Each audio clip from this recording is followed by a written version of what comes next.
Welcome back. You night owls, tonight we descend somewhere most people only whisper about. A place where iron met flesh, and the promise of truth came at the price of a scream.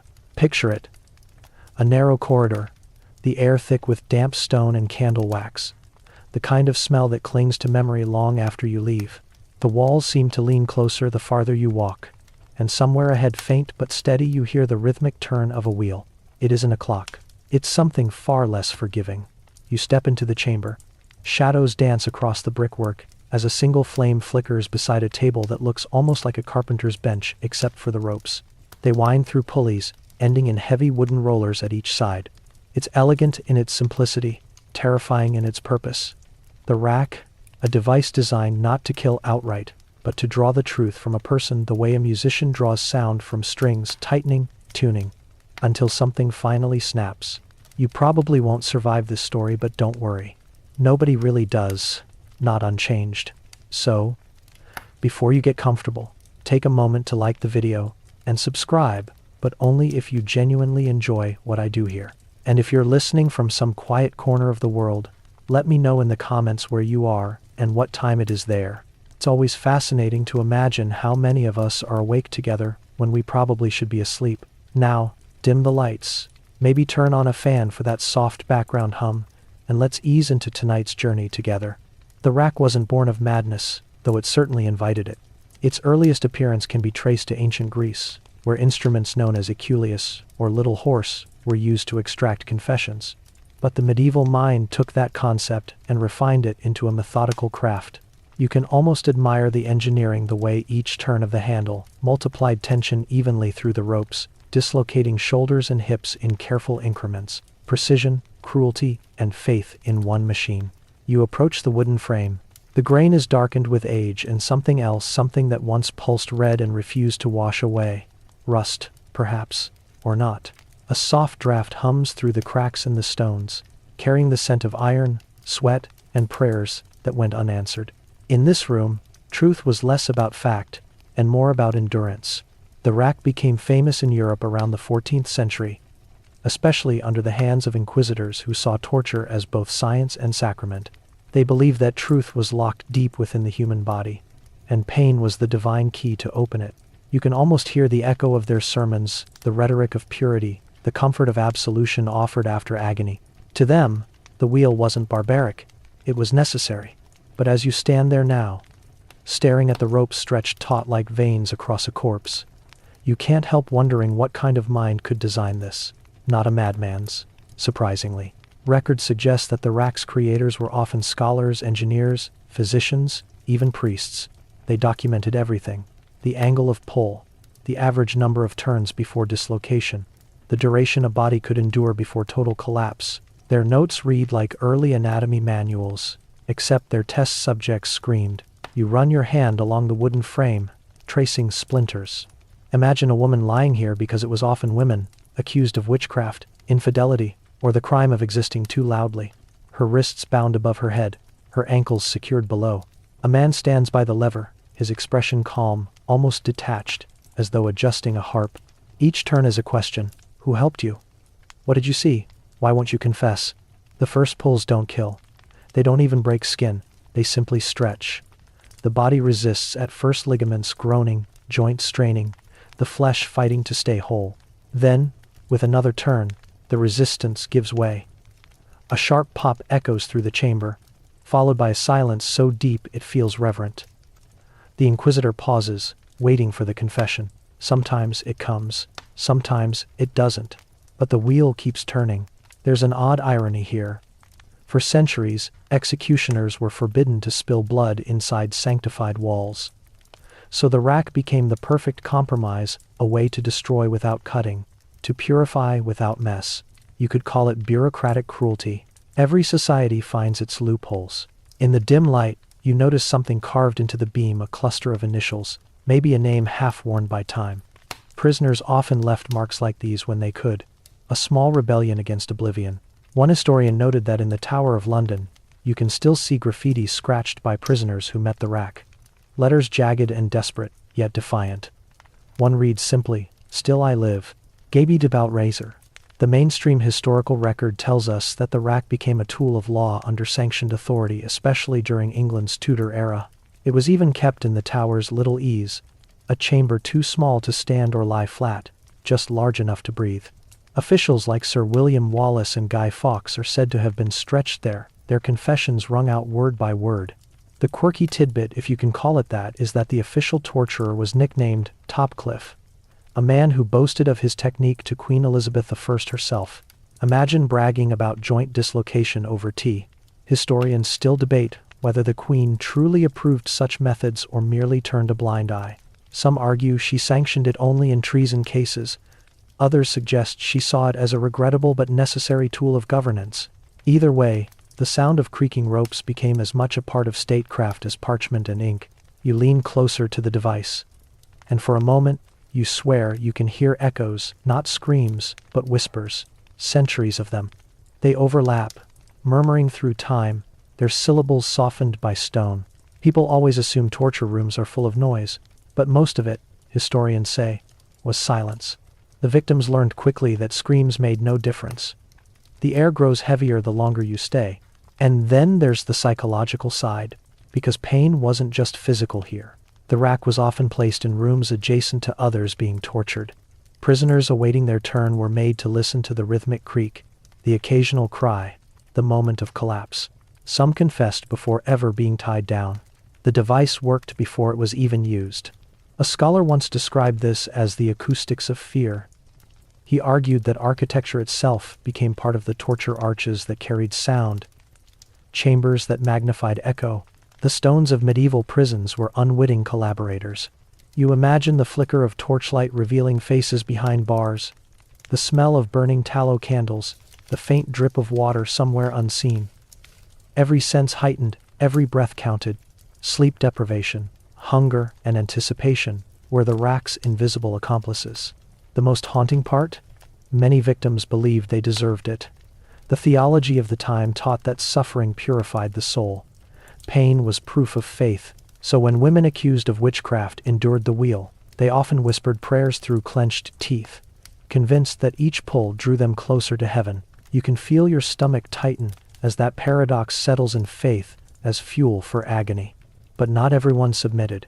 There are recorded cases where victims endured beyond expectation, refusing confession even as their bodies tore. Chroniclers describe them with astonishment, calling them unnatural, as if endurance itself defied the laws of humanity. Perhaps it did. One tale tells of a woman accused of heresy in Avignon, who endured 12 turns enough to tear muscle from bone yet never spoke a word. Her interrogators, shaken, declared divine intervention and released her. A miracle, they said. More likely, exhaustion. But miracles make better stories. It's strange how quickly humanity forgets its inventions. The rack wasn't buried because it was too cruel. It simply went out of fashion. Like powdered wigs or leech therapy. One day, someone decided it no longer suited the times, and it was wheeled into storage, dust collecting where screams once filled the air. Yet, every so often, it reappears in museums, in television dramatizations, in jokes about stretching the truth. The language remembers what the world tries to forget. You lean back against the wall, listening to the wind move through the ancient vents. The faint draft brushes your cheek, almost like breath. Somewhere above, life continues markets opening, bells ringing, people laughing. Down here, time stands still. The rack remains. You think of the craftsman who built it.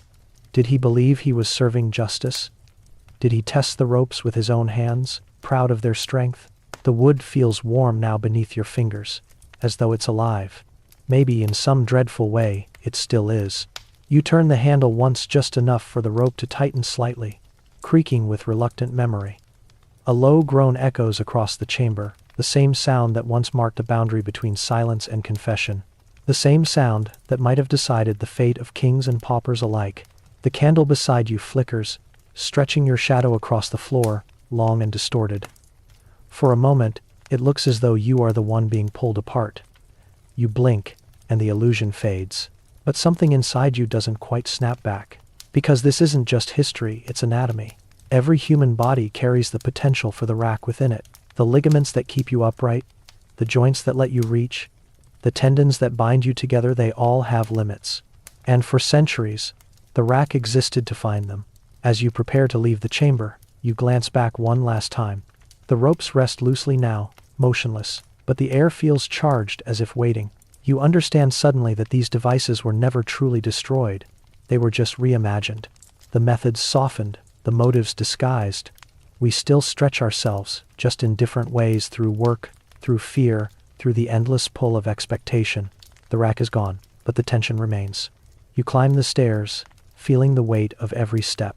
The sound of your own heartbeat becomes the drum of history repeating. At the top, daylight spills in, through a narrow slit window, thin as a blade. You step toward it, letting the light touch your face, trying to remember how to breathe. And somewhere far below, the wheel stays still, quiet, patient, eternal. The light from the dungeon fades as you step backward through time, each breath peeling away centuries of dust. You emerge not into darkness but into the harsh clarity of ancient sunlight, the kind that exposes rather than warms. The ground beneath you is marble, the air salted with the echo of shouting voices. You are in Greece, long before the word torture carried its medieval connotations, when men in robes debated virtue while inventing devices to test it. They call this place a court, though it looks more like a theater. Curved stone benches rising like waves, spectators gathered to watch justice perform its ritual. At the center stands a wooden contraption, small, almost unimpressive. 4 posts, a frame, a few ropes wound around spindles. To the philosopher's eye, it represents order, geometry in service of truth. To everyone else, it's a promise of pain. The earliest record of this instrument is called the eculeus, which roughly translates as the foal. Supposedly, the name came from how victims were ridden upon it, stretched across as if over a colt's back. The Greeks justified this through logic. When words conflicted, the body could resolve the debate. If someone lied, the flesh would betray them. It's a chillingly efficient idea, philosophy meeting mechanics. You watch as a man accused of treason is tied to the frame. His face is stoic, but his hands tremble. The ropes are wound slowly, deliberately. Each twist pulls his arms apart with mathematical precision. The crowd murmurs as bones shift beneath skin. The magistrate asks his questions. The man answers once, twice, then only gasps. When he finally breaks, it's not just his joints, it's the illusion that truth can be gentle. Centuries later, the Romans refine the same principle. They love efficiency. They turn punishment into spectacle. In their amphitheaters, the rack becomes part of the choreography of empire.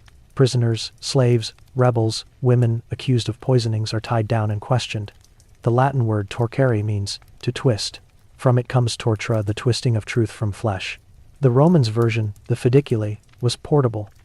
Soldiers carried it into war camps, a folding device that could be set up beside tents. Imagine that, torture as luggage. Military reports describe it used on spies and deserters, but also on commoners unlucky enough to anger a centurion. One account mentions a woman named Flavia, accused of hiding stolen coins. She denied it until her shoulders separated. The coins were never found, but her confession, manufactured through agony, was accepted. In the empire's ledgers, that counted as justice served. A mainstream fact buried beneath this horror is that Roman law technically forbade the torture of citizens. Only slaves could be legally stretched, the rationale being that a slave's word was worthless unless verified through pain. The Senate even codified this rule. It's an early example of institutional hypocrisy, the legal system literally built on someone else's agony. A quirky tidbit from historians. Some Roman torturers played music during interrogations. Lyres, flutes, even rhythmic clapping. They believed melody could calm the accused and make confessions flow more easily. One can almost picture it, soft strings weaving through cries, the soundscape of empire's conscience.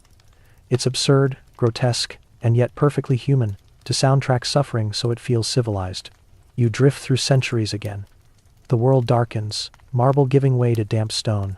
Rome falls, the lights of its cities snuffed out one by one. Europe contracts inward, frightened of its own shadow. Fear of heresy, of witchcraft, of the unknown begins to fester. And from that fear, the rack returns, this time sanctified by faith. By the 12th century, the device resurfaces in the service of God. The church's inquisitors argue that the soul, not the body, must confess. They just happen to use the body to reach it.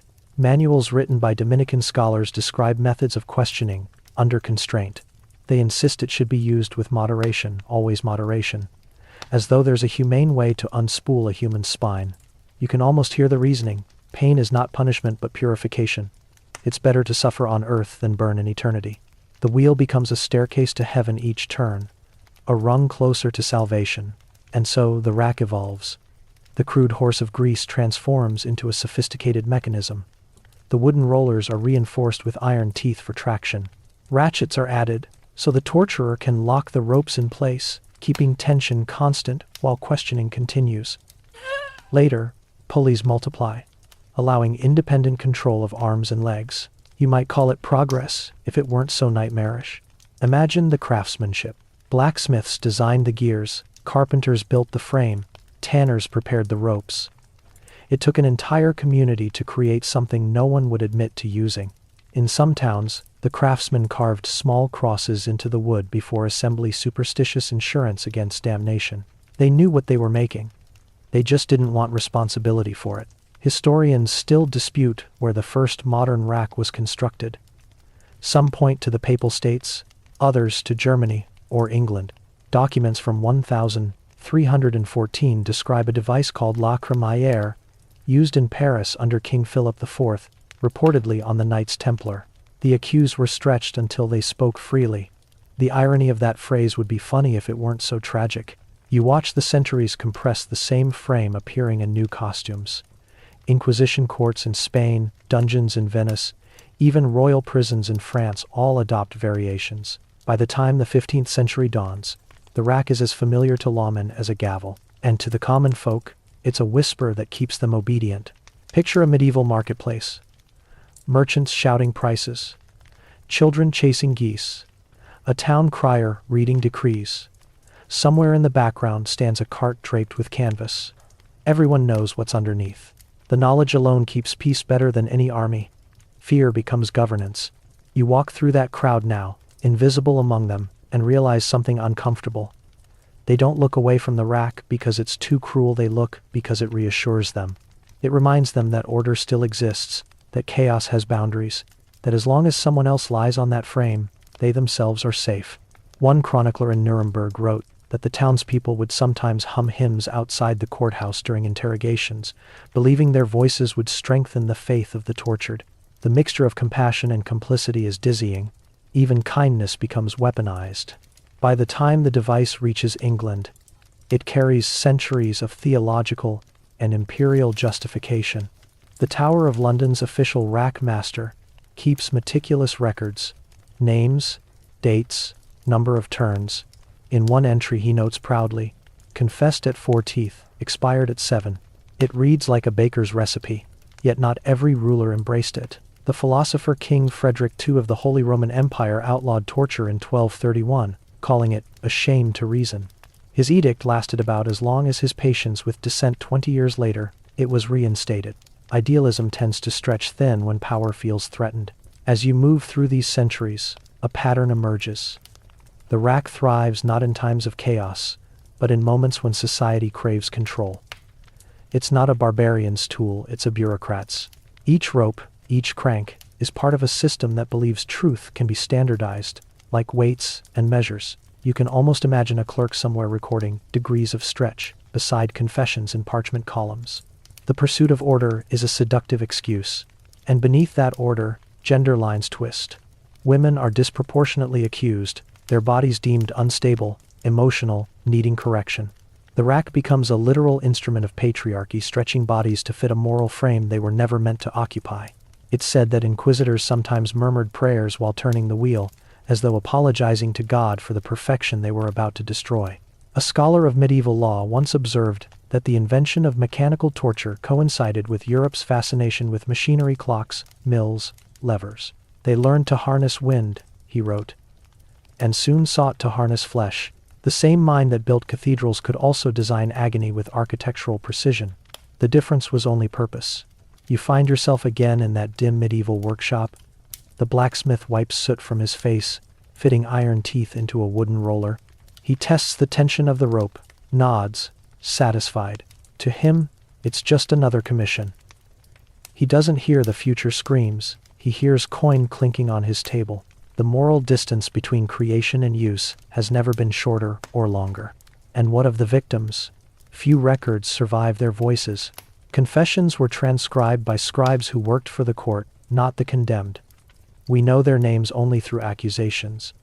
But occasionally, a fragment slips through. A letter from 1472 describes a woman named Beatrix of Brabant who wrote, "My arms will not move, yet they say I am healed of deceit."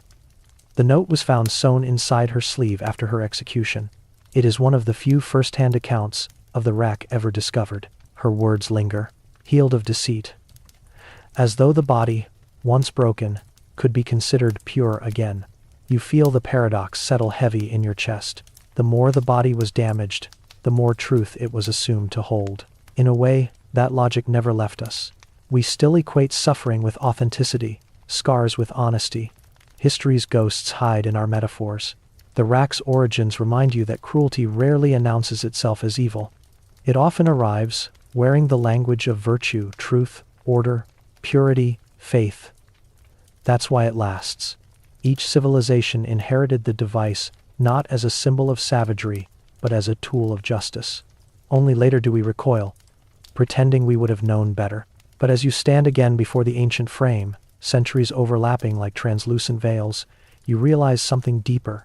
The rack's invention wasn't a single event. It was a mindset, one that sees pain as proof, silence as guilt, and the body as evidence to be reshaped until it fits the narrative. The Greeks intellectualized it, the Romans standardized it, the Church sanctified it, and humanity perfected it.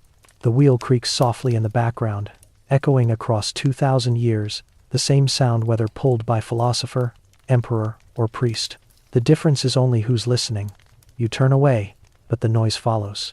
It's not metal now, it's the sound of tension itself, of ideals twisting against reality. Every age invents its own rack. Some are made of wood and rope, others of law and silence. The principle endures. Stretch until compliance, and as the air around you begins to shimmer again, returning you toward the dungeon from which you started, you catch a last glimpse of the ancient craftsmen fitting their gears together. They look proud, almost peaceful. One wipes sweat from his brow and says, "It's balanced now, perfectly balanced." You want to tell him that balance isn't always mercy, but time has already turned the wheel. The echo of the wheel follows you upward, into the vaulted corridors of power. Torches flicker along stone walls, banners hang motionless in stale air, and the scent of parchment and candle soot lingers, a mingling of bureaucracy and sin. You've left the medieval dungeon behind and entered the council halls, where decisions about who would scream and who would be spared were inked into law. The rack is no longer a mere device. It has become policy. You find yourself in England, sometime in the late 15th century. The court of Henry VII hums with a strange mix of fear and calculation. The Wars of the Roses have ended, but peace is brittle, like ice just beginning to form over a frozen pond. Suspicion runs through the kingdom like a draft under a locked door. Treason, heresy, conspiracy, every whisper could mean rebellion. It's here that the rack finds its second golden age. At first, it's unofficial, used quietly, off the record, in the interests of the crown. But power, as always, thrives on repetition. What begins as exception soon becomes expectation. Torture is no longer the dark secret of dungeons. It's written between the lines of royal decrees, veiled behind phrases like examination by special warrant. You stand inside the Tower of London now.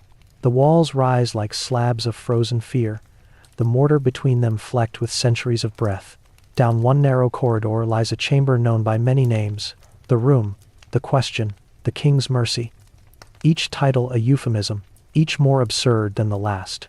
Inside rests the rack, now polished and improved iron fittings, precise ratchets, a lever so smooth it could pass for a ship's instrument. The torturer is not a brute, but a professional. He keeps a ledger, records every session with meticulous notes. Duration, degree of stretch, confession achieved. He's a civil servant of agony, paid by the crown, accountable to no one but his conscience, though that, too, seems well trained to obedience. You stand beside him as he prepares for his next subject, a young man accused of plotting against the king. He's trembling, though he tries not to show it. The inquisitor, wearing fine wool robes, reads from a parchment. The words are formal, detached, a symphony of legal justification. By order of His Majesty, in pursuit of truth. The wheel begins to turn. At first, the creaking sounds almost rhythmic, like an old wooden clock ticking through the minutes. But soon, you hear it, the subtle pop of ligaments, the muffled gasp that escapes despite clenched teeth. The inquisitor pauses, asks another question, then gestures for one more turn. He never raises his voice. He doesn't need to. Authority is measured here not in decibels but in degrees of stretch. The mainstream historical fact. By the time of Henry VIII, the use of the rack in England had become systematized. Officially illegal, yet consistently employed with warrant. Ministers and judges authorized its use when conventional questioning failed. The irony was almost poetic laws written in ink, enforced in screams. Records show that the Privy Council itself, the king's inner circle, approved torture on at least 50 known occasions during the 16th century. A few victims became famous.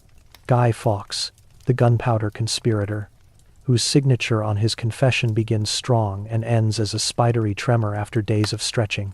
When his confession was read aloud in court, the clerk noted that the gentleman's hand could scarce hold the quill. That tremor became part of state evidence. There's a grotesque logic in that, isn't there? The body as the signature of guilt. The weaker the handwriting, the stronger the proof. And yet, here's a quirky tidbit. While men like Fawkes were being stretched for treason, the rack itself was occasionally displayed to visiting diplomats, as if to say, "See how orderly our cruelty is." Some foreign ambassadors even wrote admiringly about the efficiency of English interrogation methods. One Spanish envoy called it a most ingenious contraption, befitting a people so fond of law. A backhanded compliment if there ever was one. You move through these halls, feeling the chill of reason gone rotten. Torture has become paperwork now stamped, authorized, and delivered. The men who use it sleep soundly, their consciences cushioned by bureaucracy. After all, they're only following orders, only turning wheels. But as you linger in the chamber, you begin to notice the small details, the things history rarely records. The torturer's hands, rough from rope burn. The tiny stains on his sleeves, the way he hums softly while waiting for the next command. He is part machine, part priest. When the session ends, he carefully oils the rack's rollers, as though tending to a beloved instrument. In a way he is. The rack sings only for him. And above all this, the ministers, the clerks, the executioners, stands the monarch, the face on every coin, the divine figure whose will justifies everything below. Yet even kings flinched at the sound of screams. Henry VIII himself, according to one chronicler, once ordered the rack removed from sight during his meals, claiming it spoiled his appetite. His mercy had boundaries, it seems, at least where digestion was concerned. Historians still argue whether he personally authorized torture or merely allowed his ministers to act independently. Some letters suggest he was fascinated by confessions wrung through agony, asking for detailed summaries afterward. Others portray him as detached, preferring not to see the work done in his name. In truth, both could be true. Power often prefers distance. It keeps the hands clean while the soul stains quietly. But the rack's influence doesn't stop at the throne. It trickles downward, into every level of society. Town magistrates order lesser versions, questioning boards, small enough to fit inside civic prisons. Church officials adapt them for heresy trials, insisting they serve divine justice. Even private lords, those with enough wealth, keep smaller racks in their manors to discipline servants. Torture becomes an accessory of authority, like a seal ring or a coat of arms. You might imagine people resisting this system, rising in outrage. But fear works better than rebellion ever could. Most citizens accepted the rack, not as cruelty but as necessity. A good confession saves a soul. One pamphlet reads, and spares the kingdom further sin. It's a sentiment that might sound noble until you remember what it cost to produce those confessions. And here lies the most chilling part. The rack didn't just shape law, it shaped language. The phrase, "to stretch the truth," emerges during this period, a dark joke whispered among clerks. Even the term "under pressure" owes part of its origin to these chambers. Torture etched itself into vocabulary as much as into bone. You pause before a ledger left open on the table. The ink has faded, but you can still make out a line written by a scribe centuries ago. Subject rendered the truth at 5 degrees. 5 degrees. As if truth could be measured like temperature. There's something profoundly modern in that mindset. Even today, institutions quantify belief data, surveys, metrics, all in pursuit of honesty that can be standardized. The difference is that the tools have changed. Pain has gone digital, invisible, bureaucratic.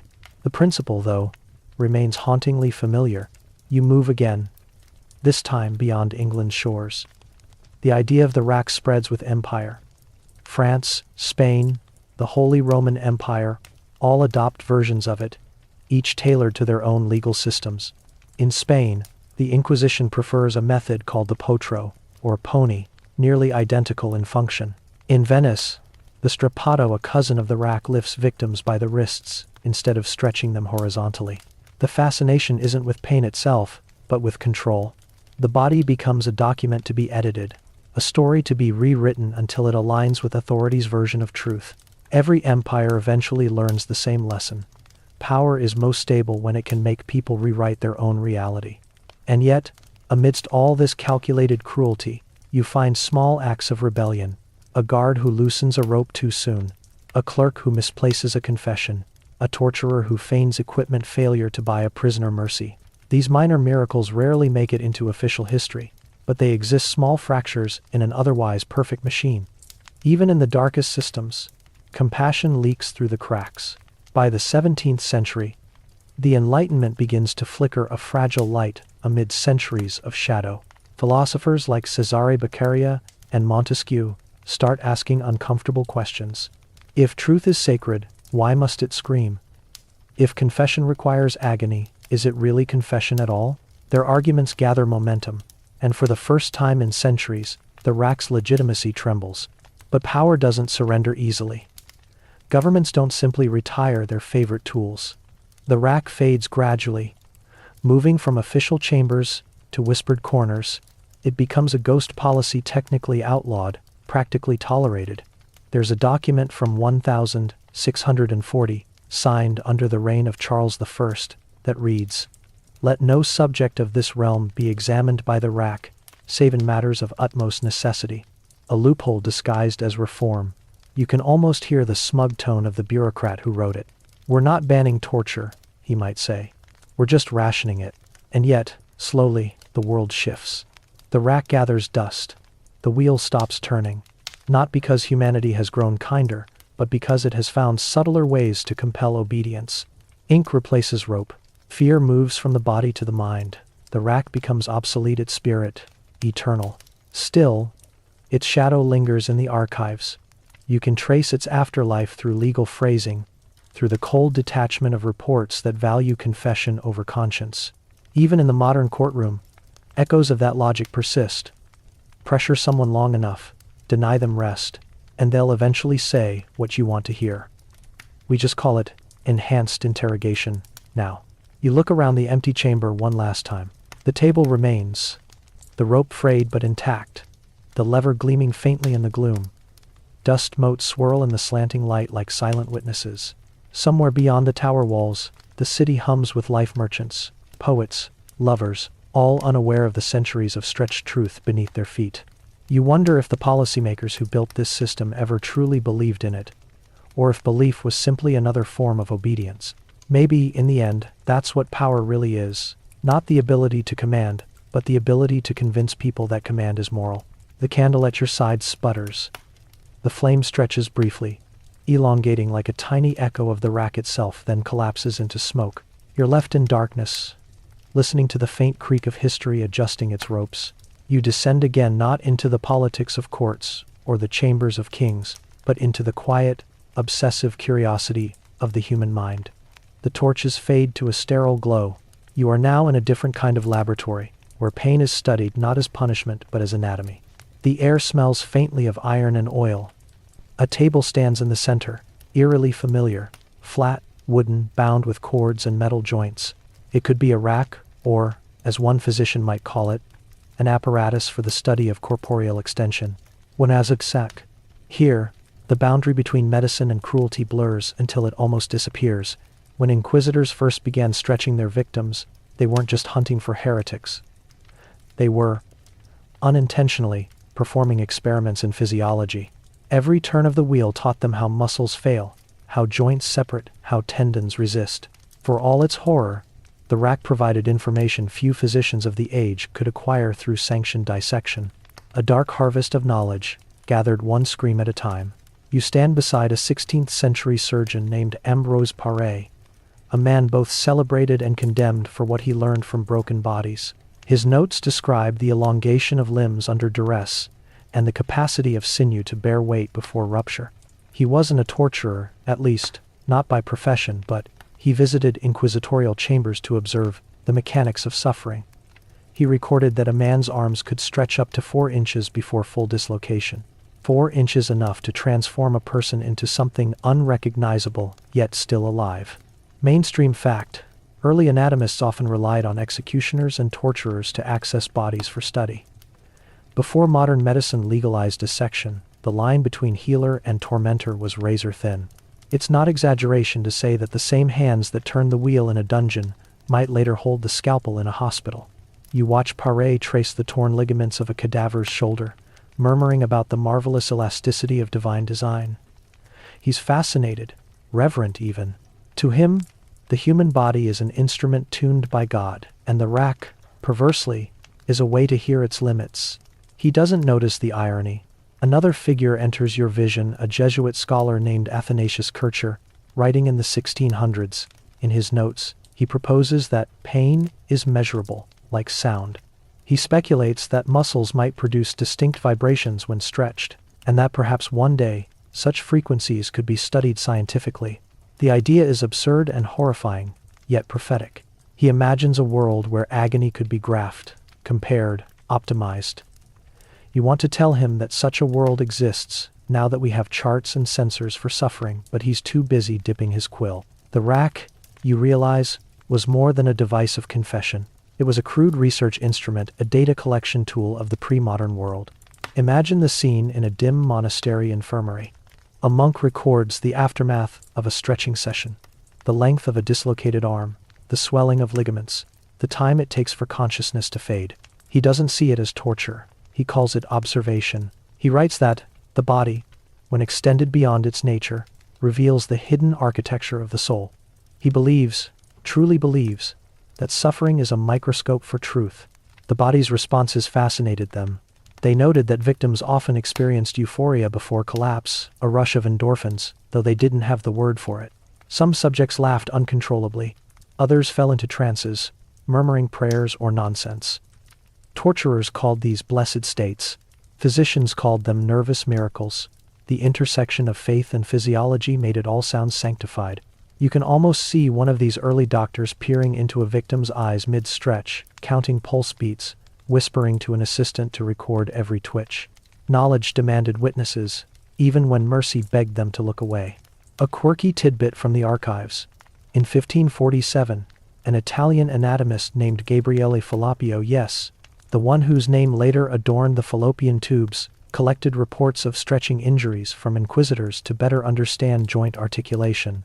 One letter describes how a maiden of Verona was lengthened near to a span, yet lived 3 days hence. Falloppio annotated the margin with the phrase, mirabile extensio. Remarkable extension. Somewhere between curiosity and blasphemy, science took its first trembling step. You lean closer to the imagined scene, the flickering candles, illuminating both cruelty and discovery. The air feels charged with contradiction. How much of modern anatomy was built on the foundation of agony? How many medical insights owe their lineage to the rack's lessons in endurance? Historians still debate whether this constitutes progress or corruption. Some argue that the inquisitors were accidental scientists, pushing the boundaries of physiological understanding. Others insist it was merely brutality, wearing the mask of curiosity. The truth, as always, stretches between them. You take a slow breath, feeling the phantom ache in your shoulders. The idea that pain could educate feels monstrous, yet familiar. Even now, the phrase, "what doesn't kill you makes you stronger," echoes through motivational speeches and gym walls. Humanity has never stopped worshipping the gospel of endurance. The rack's lessons infiltrated other disciplines, too. Renaissance artists, obsessed with anatomy, studied elongated bodies to capture divine proportion. Some sketches of saints in torment, limbs gracefully extended, torsos arching mirror, the geometry of the rack almost perfectly. Michelangelo's Last Judgment teems with such contortions, beauty balanced on the edge of dislocation. To the untrained eye, it's art. To the initiated, it's anatomy through suffering. One painter, Giulio Romano, was rumored to have bribed a torturer for access to a still-living subject. The story may be apocryphal, but his figures twist with uncanny realism, spines bending beyond natural limits, arms drawn taut like strings. Perhaps he only imagined it. Perhaps he didn't need to. In this era, to stretch the human body was to flirt with God's architecture. You can almost hear the philosophers rationalizing it. To understand creation, one must first unmake it. Reason, wife. But the rack also revealed something unintended, a pattern of human resilience. Some victims survived, their bodies ruined, but their minds curiously lucid. Chroniclers described them as unbroken, their composure haunting their interrogators. A soldier named Thomas Mia, racked in the tower for treason, carved a message into the stone wall afterward. By torture strange, my truth was tried, yet of my liberty denied. The carving remains today, smooth under the touch of tourists, who barely understand what those words cost. His survival taught something too, though no one recorded it in any ledger. That the human spirit, unlike sinew or bone, resists measurement. No lever can stretch conviction. Still, the pseudo-scientific fascination continued. Physicians began experimenting with therapeutic stretching in the 17th and 18th centuries, claiming that gentle versions of the rack could realign spines or treat deformities. Devices called extension tables appeared in apothecaries and hospitals. Patients were strapped down, their limbs pulled slowly to restore balance. It was marketed as healing, not harm, a chilling rebranding that persists even today in some forms of physical therapy equipment. You stand before one of these so-called medical racks. It's wood-polished, its ropes replaced with leather straps. A doctor assures a patient that this is not torture but treatment. You will feel only slight discomfort, he says, his tone professional. The patient nods, hopeful. The wheel turns. Muscles stretch. Pain blossoms. The doctor takes notes. Progress hums forward, indifferent. The line between curiosity and cruelty, it seems, is only a matter of consent, and consent, too, can be stretched. The Enlightenment eventually shines its cautious light into these rooms, exposing the moral contradictions beneath scientific advancement. Philosophers begin to question whether suffering truly yields truth, or merely compliance. Pain, writes one critic, is a poor translator of honesty. But by then, centuries of anatomy and art had already absorbed the lessons of the rack. Modern biomechanics, in some perverse lineage, owes fragments of its vocabulary to these early observations. Tensile strength, ligament elasticity, extension tolerance. Neutral terms born from centuries of stretched bodies. The knowledge outlived its origins, sanitized by language. You turn and see a classroom in the 19th century, medical students gathered around a blackboard sketching diagrams of tendons, never realizing they echo notes once written beside a screaming subject. History rarely teaches its full syllabus. A strange quiet fills the space now, like the pause between two heartbeats. You sense that the rack, stripped of its medieval cruelty, has transformed into metaphor. The modern world stretches its own kind of flesh time, endurance, ambition. The racks are ergonomic now, portable, disguised as self-improvement. We test limits for sport, not survival. We still pull until something gives. There's an uncomfortable symmetry in that thought. From dungeon to laboratory to gym, humanity has never stopped asking how far it can go before it breaks.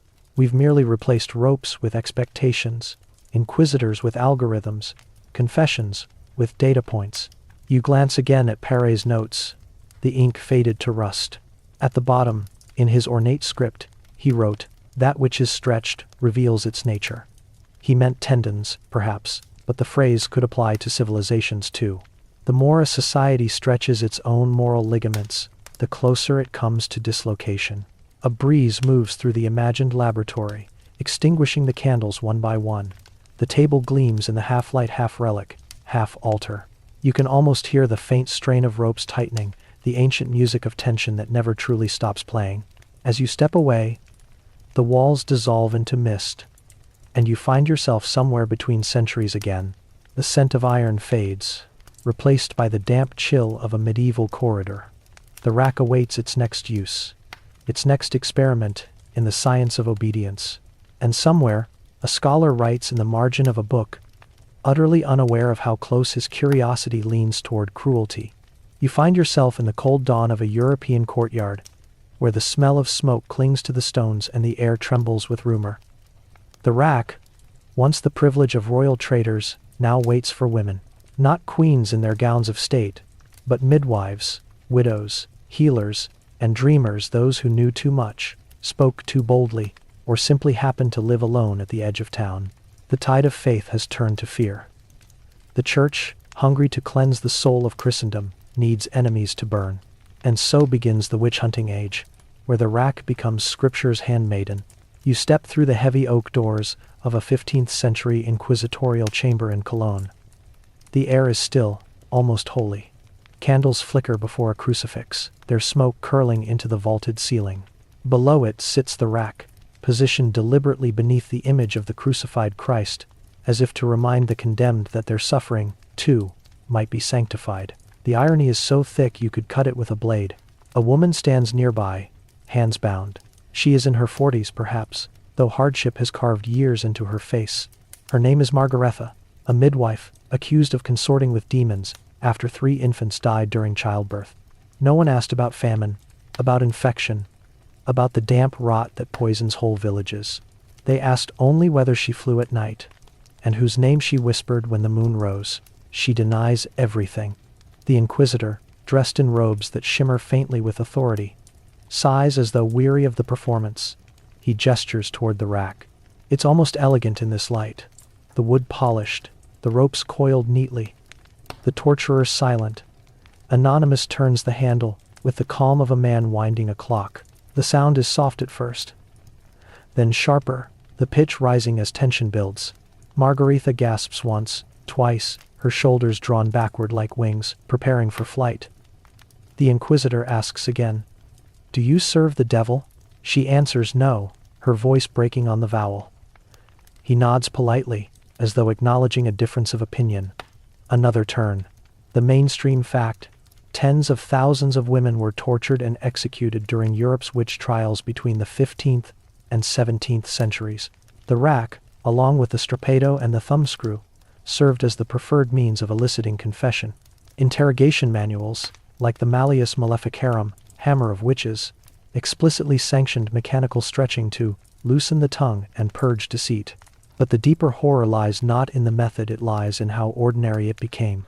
Torture was paperwork, signed by bishops and notarized by scribes, and it targeted women specifically, framed as moral correction. If a man rebelled, he was treasonous. If a woman rebelled, she was unnatural. You watch Margaretha's hands tremble as she tries to recite the Lord's Prayer. Her fingers twitch like marionette strings. The inquisitor leans forward, listening not for truth but for the stumble. If she skips a word, if she falters on, "Deliver us from evil," it will be proof enough that she belongs to it. Historians still argue whether inquisitors believed their own accusations. Some claim they were cynical bureaucrats, exploiting hysteria for political gain. Others insist they were true believers, convinced that sin wore a woman's face. The truth likely stretches between them, like everything else in this story. You wander further through time, crossing borders and kingdoms. In France, in the Alsace region, entire villages are emptied by accusation. In Scotland, women are bound and examined for witch marks, birthmarks, freckles, anything deemed suspicious. The rack's wheel spins tirelessly from dawn to dusk. Each confession feeds the next. Quirky tidbit. In certain towns, the inquisitors kept score. They recorded not only the number of confessions, but the speed at which they were obtained. Efficiency was considered divine favor. "The devil resists truth," one priest wrote, "but his servants cannot withstand the discipline of the rope." It reads almost like a productivity report, yet the rack's cruelty was often disguised as compassion. Officials claimed to be saving souls. They prayed aloud during torture sessions, begging God to accept the screams as proof of repentance. The logic was circular but self-sustaining. Pain was evidence of guilt, and silence was defiance. Every outcome confirmed the accusation. You step now into another chamber, this one grander ornate tapestries, silver candelabra, the air heavy with perfume instead of mildew. A queen sits at its center. Her name is Anne Askew, though she is no queen in title, only in spirit. An English gentlewoman and poet, she dared to challenge religious orthodoxy during Henry VIII's reign. When interrogated for her Protestant beliefs, she refused to recant. The rack in her case was ordered by the Lord Chancellor himself, Thomas Wriothesley, against every law of chivalry that forbade the torture of noblewomen. They stretched her until her bones pulled apart from their sockets. Witnesses claimed her screams echoed down the corridors of the tower. But she never renounced her faith. When they carried her to the stake months later, she could no longer walk. She was burned alive on a chair, too broken to stand. Her story spread like wildfire among reformers, who saw in her agony the mirror of Christ's own passion. Centuries later, Victorian writers would call her the woman who would not bend. The phrase carried tragic poetry, but it missed the deeper truth. She had already been bent beyond human limits. The rack didn't care about theology. It served whoever wielded it, Catholic, Protestant, royal, revolutionary. In France, noblewomen accused of espionage met the same fate. In Spain, converse Jewish women converted to Christianity were stretched for secret Sabbath keeping. In Italy, nuns suspected of mystical visions were interrogated under the same pulleys that once held heretics. The line between faith and fear blurred until it vanished completely. And yet, there were moments, small, luminous rebellions, when women turned the narrative back upon itself. Some used the rack as a platform for defiance. A midwife in Bologna, before being stretched, reportedly laughed at her inquisitors and said, "If my body is so dangerous, perhaps it is stronger than yours." Another, in Prague, bit through her own tongue, rather than let her words be twisted into confession. Her silence became her final statement. In a strange way, these women discovered agency even in agony. Their endurance challenged the very theology used to destroy them. Each scream became a hymn of refusal, each dislocation a testament that faith, whatever form it took, could survive even this. You drift through a gallery of faces now, illuminated by candlelight, hundreds of women immortalized in trial sketches and parchment lists. Some are queens: Anne Boleyn, accused of adultery and witchcraft; Catherine Howard, whose name trembled in the same air. Others are nameless: the woman of Würzburg, the widow of Bamberg, the girl from Rouen. Their stories blur into one long, unbroken stretch of suffering that spans continents and centuries. The inquisitors wrote their own version of history. They called these women liars, temptresses, sorceresses. But in the margins of those same documents, other hands sometimes added notes. She did not cry, or she smiled while stretched. These anonymous scribes, perhaps witnesses, perhaps secret sympathizers, preserved fragments of humanity that official memory tried to erase. And beyond Europe, the logic of the rack travels eastward and westward, hitching a ride on colonization. In the Americas, indigenous women accused of witchcraft under Spanish rule face the same wheel. The device becomes a global export of fear, a universal translator of pain. The empire stretches its faith across oceans, and the rack stretches bodies to match. One chronicler in Lima wrote admiringly of the fortitude of a native woman who endured 9 turns without confession. He saw her pain not as injustice, but as divine mystery. You can almost hear his quill scratching, the sound of justification being born. Historians still debate how many of these women truly believed themselves guilty. Some likely did. Centuries of doctrine can make guilt feel inevitable. Others simply wanted the agony to stop. Confession was the only anesthetic available. But you notice something peculiar as you move through these scenes. Despite centuries of violence, the image of the witch transforms from victim to symbol. The figure once tied to the rack becomes, over time, an emblem of defiance. Artists paint her flying, not falling. Writers describe her as wise, not wicked. What once justified torture now haunts those who ordered it. It's a reversal, almost poetic in scale. The rack, once the weapon of obedience, becomes the monument of resistance. You find yourself once more in that Cologne chamber, the crucifix looming above. Margaretha lies limp, her body slack with exhaustion. The Inquisitor leans close, waiting for her final words. She whispers something so softly that only he can hear. His eyes widen. He steps back. You'll never know what she said, no one recorded it, but the silence that follows is thick, almost holy. The Inquisitor dismisses the guards. They carry her away. A week later, she is burned, her ashes scattered into the Rhine. And yet, her name appears in a parish ledger, with a curious note beside it. She died unbroken. You walk out of the chamber, heart pounding, the scent of candle smoke trailing behind you like memory. The rack gleams faintly in the dim light, patient as ever, waiting for its next command. It has stretched countless bodies, countless truths, yet never learned mercy. But in its cold design lies a strange kind of witness, the testimony of endurance. As you step into the chill morning, the sun breaks weakly over the city, painting the river in gold. For the first time in this long night of history, you feel a glimmer of something that might almost be hope. The women it tried to erase have become immortal, not in their confessions, but in their refusal to disappear. The rack may have snapped their bones, but it couldn't bend their stories forever.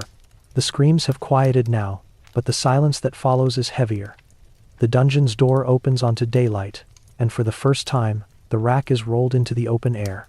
It is no longer a secret confined to stone chambers. It has become a stage prop in the theater of authority. You can smell roasted chestnuts from the nearby market and hear a lute plucking a cheerful tune. The ordinary world continues, yet in the center of the square stands a wooden platform, raised for everyone to see. It's market day in Nuremberg, 1573. Bakers, cobblers, and children gather near the pillory. The city's mayor has declared this a demonstration of justice, a reminder of what awaits liars and traitors. The rack gleams in the winter sun, oiled and polished, its ropes coiled neatly like a fisherman's net. Soldiers stand at attention. The crowd murmurs with the giddy unease of people about to witness something they'll later pretend they didn't enjoy. You slip among them, your breath clouding the cold air. A boy sells candied almonds beside you. An old woman clutches her rosary. Nobody meets each other's eyes for long. They've all come to see how far the body can stretch before truth, or sinew, gives way. A herald steps forward, unfurls a parchment, and begins to read aloud the crimes of the condemned. The words echo across the cobblestones.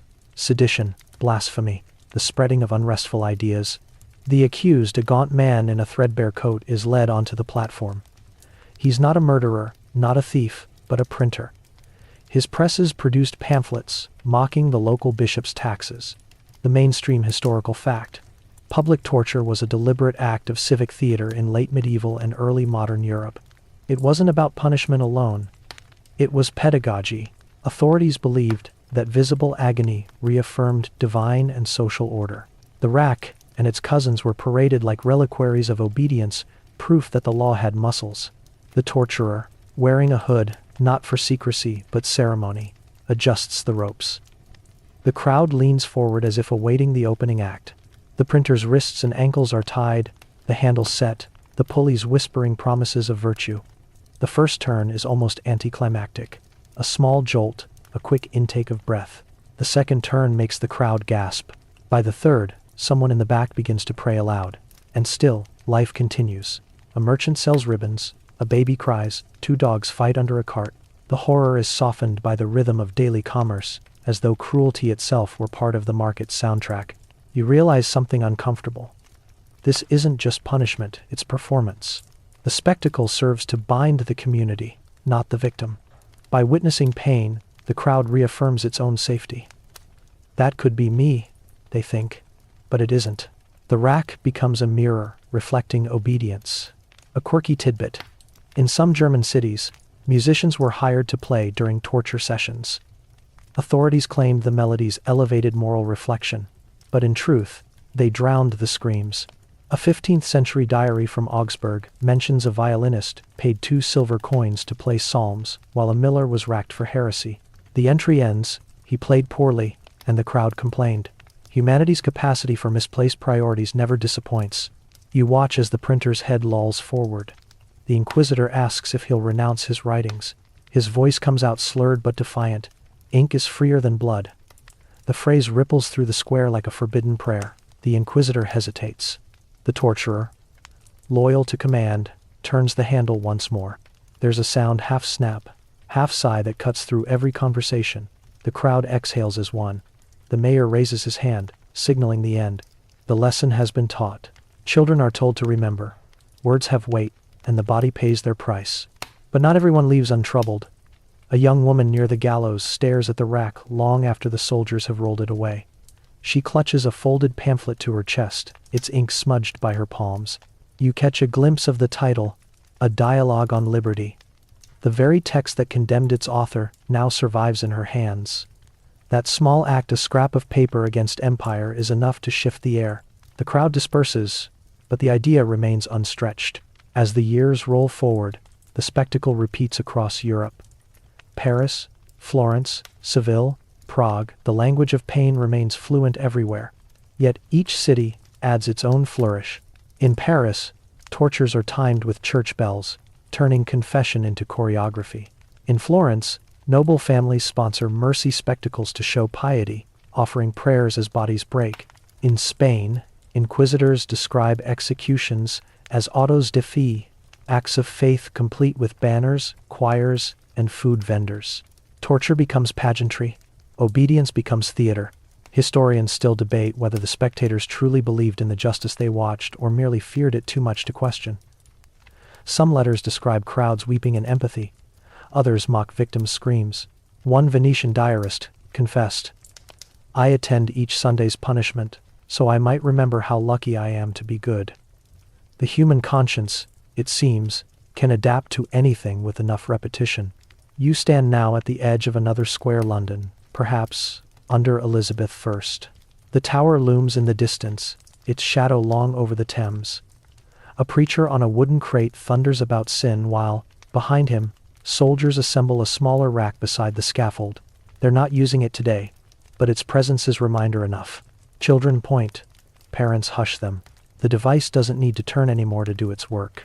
Power, once demonstrated through motion, has evolved into suggestion. The mere sight of the rack is enough to shape behavior. People police themselves, adjust their speech, lower their eyes. The wheel need not spin if the imagination does. A pamphlet from 1608 calls this the invisible rack of conscience, a phrase both poetic and prophetic. Even centuries later, philosophers would borrow it to describe the inner torments of guilt and discipline. The physical rack may have gathered dust, but the moral one tightened its ropes around the soul. Still, the spectacle occasionally faltered. There were times when the crowd turned not against authority, but against the very act of seeing. In 1621, in Antwerp, a public racking went awry when the condemned man died too quickly. The audience, denied its expected crescendo, grew restless. Some demanded refunds, others rioted, accusing officials of incompetence. The city banned public torture for a decade afterward, not out of mercy, but out of poor entertainment value. History is full of reforms born of boredom. A few thinkers begin to recoil. Michel de Montaigne writes that public executions teach cruelty as sport.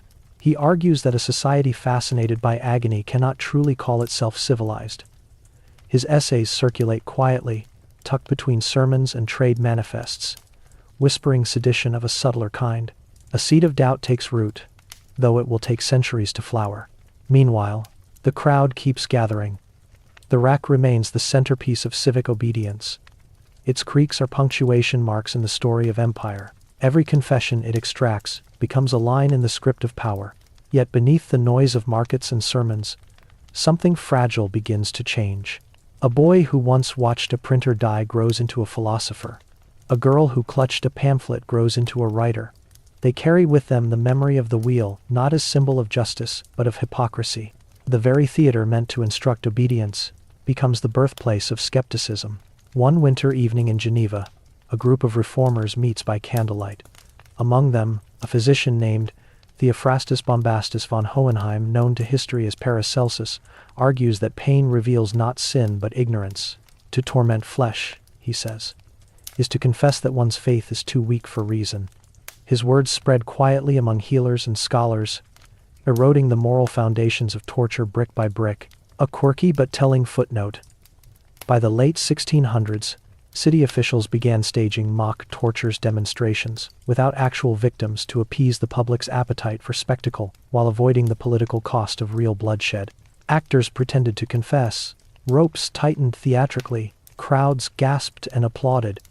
It was proto-theater, an early shadow of the crime dramas we now binge from couches centuries later. The difference between fiction and cruelty grew thinner with every cheer. And yet, the rack's shadow persisted. Even as governments outlawed torture, they kept the rituals of humiliation. Stocks, floggings, public shaming. The choreography of obedience remained. What changed was only the costume. Historians still argue whether the abolition of public torture in the 18th century represented moral progress or mere rebranding. Philosophers like Foucault centuries later would call it the shift from spectacle to surveillance. The body no longer screamed in the square, it whispered in the cell. The crowd no longer needed to watch. They learned to internalize the lesson. You obeyed not because you feared pain, but because you feared being seen.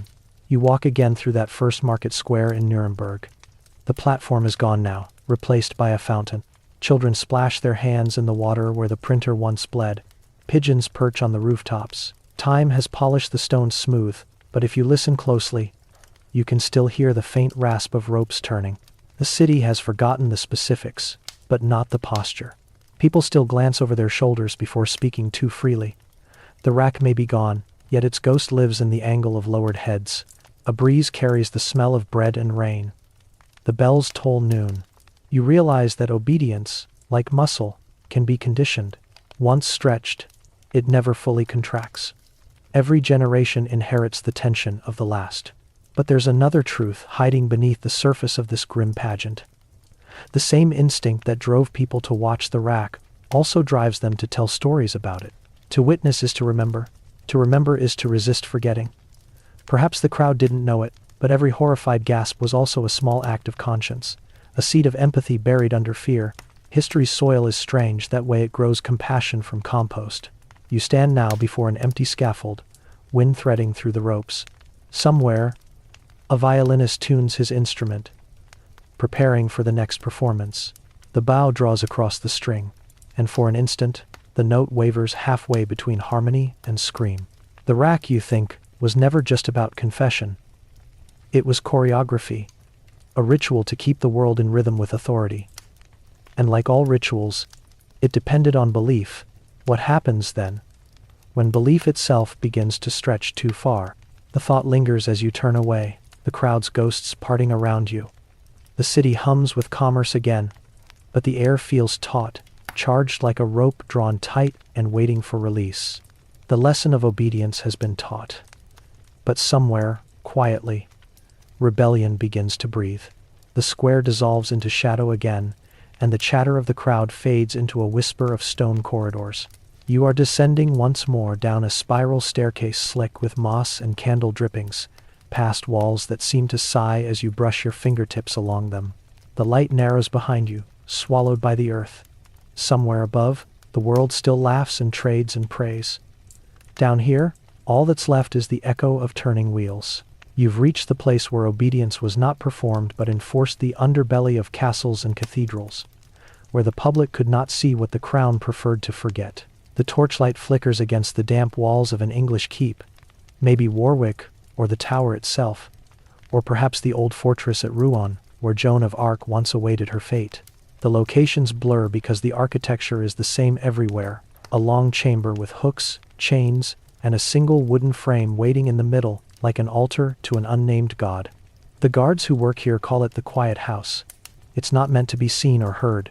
The screams are muffled by thick walls and the heavy trapdoors above. These basements are the bureaucratic organs of empire, dark places where confession becomes currency, traded in whispers for clemency, or merely survival. Tonight, you are an invisible witness. The air tastes metallic, like rain soaked into iron. 2 torches burn low. A man sits chained at the far end, his head bowed. He's not a heretic or a witch. He's an accountant. His crime? Failing to deliver a shipment of silver to the crown on time. Somewhere between the docks and the vaults, the shipment vanished. Someone must be blamed.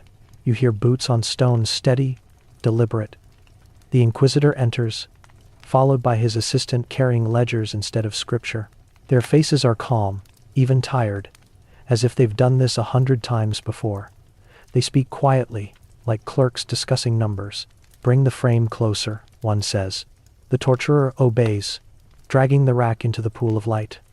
The wood moans faintly, remembering what it's built for. The Inquisitor opens his ledger and dips his quill into ink.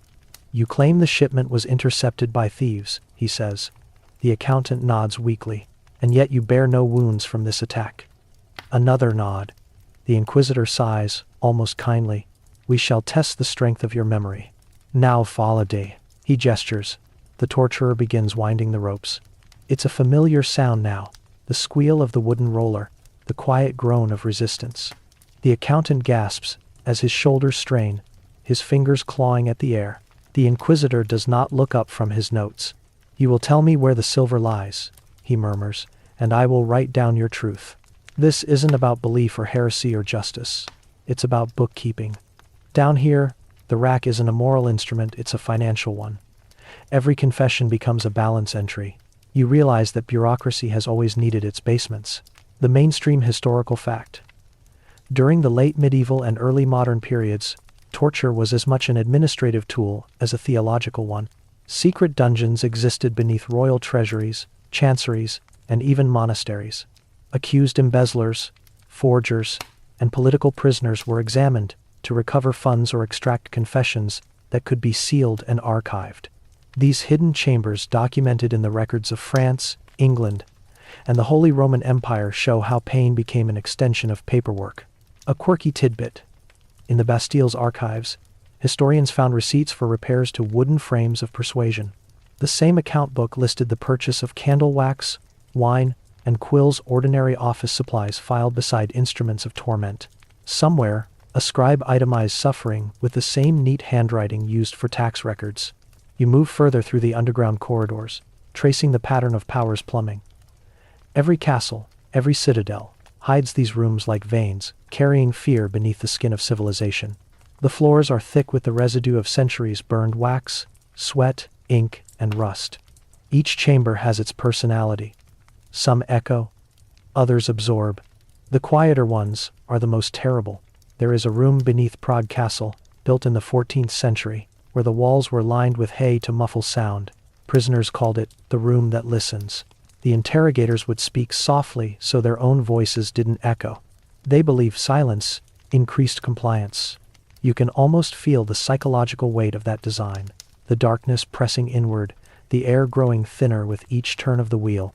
One historian described these chambers as an inverted chapel. The architecture of salvation, flipped upside-down vaults meant not for prayer but for extraction.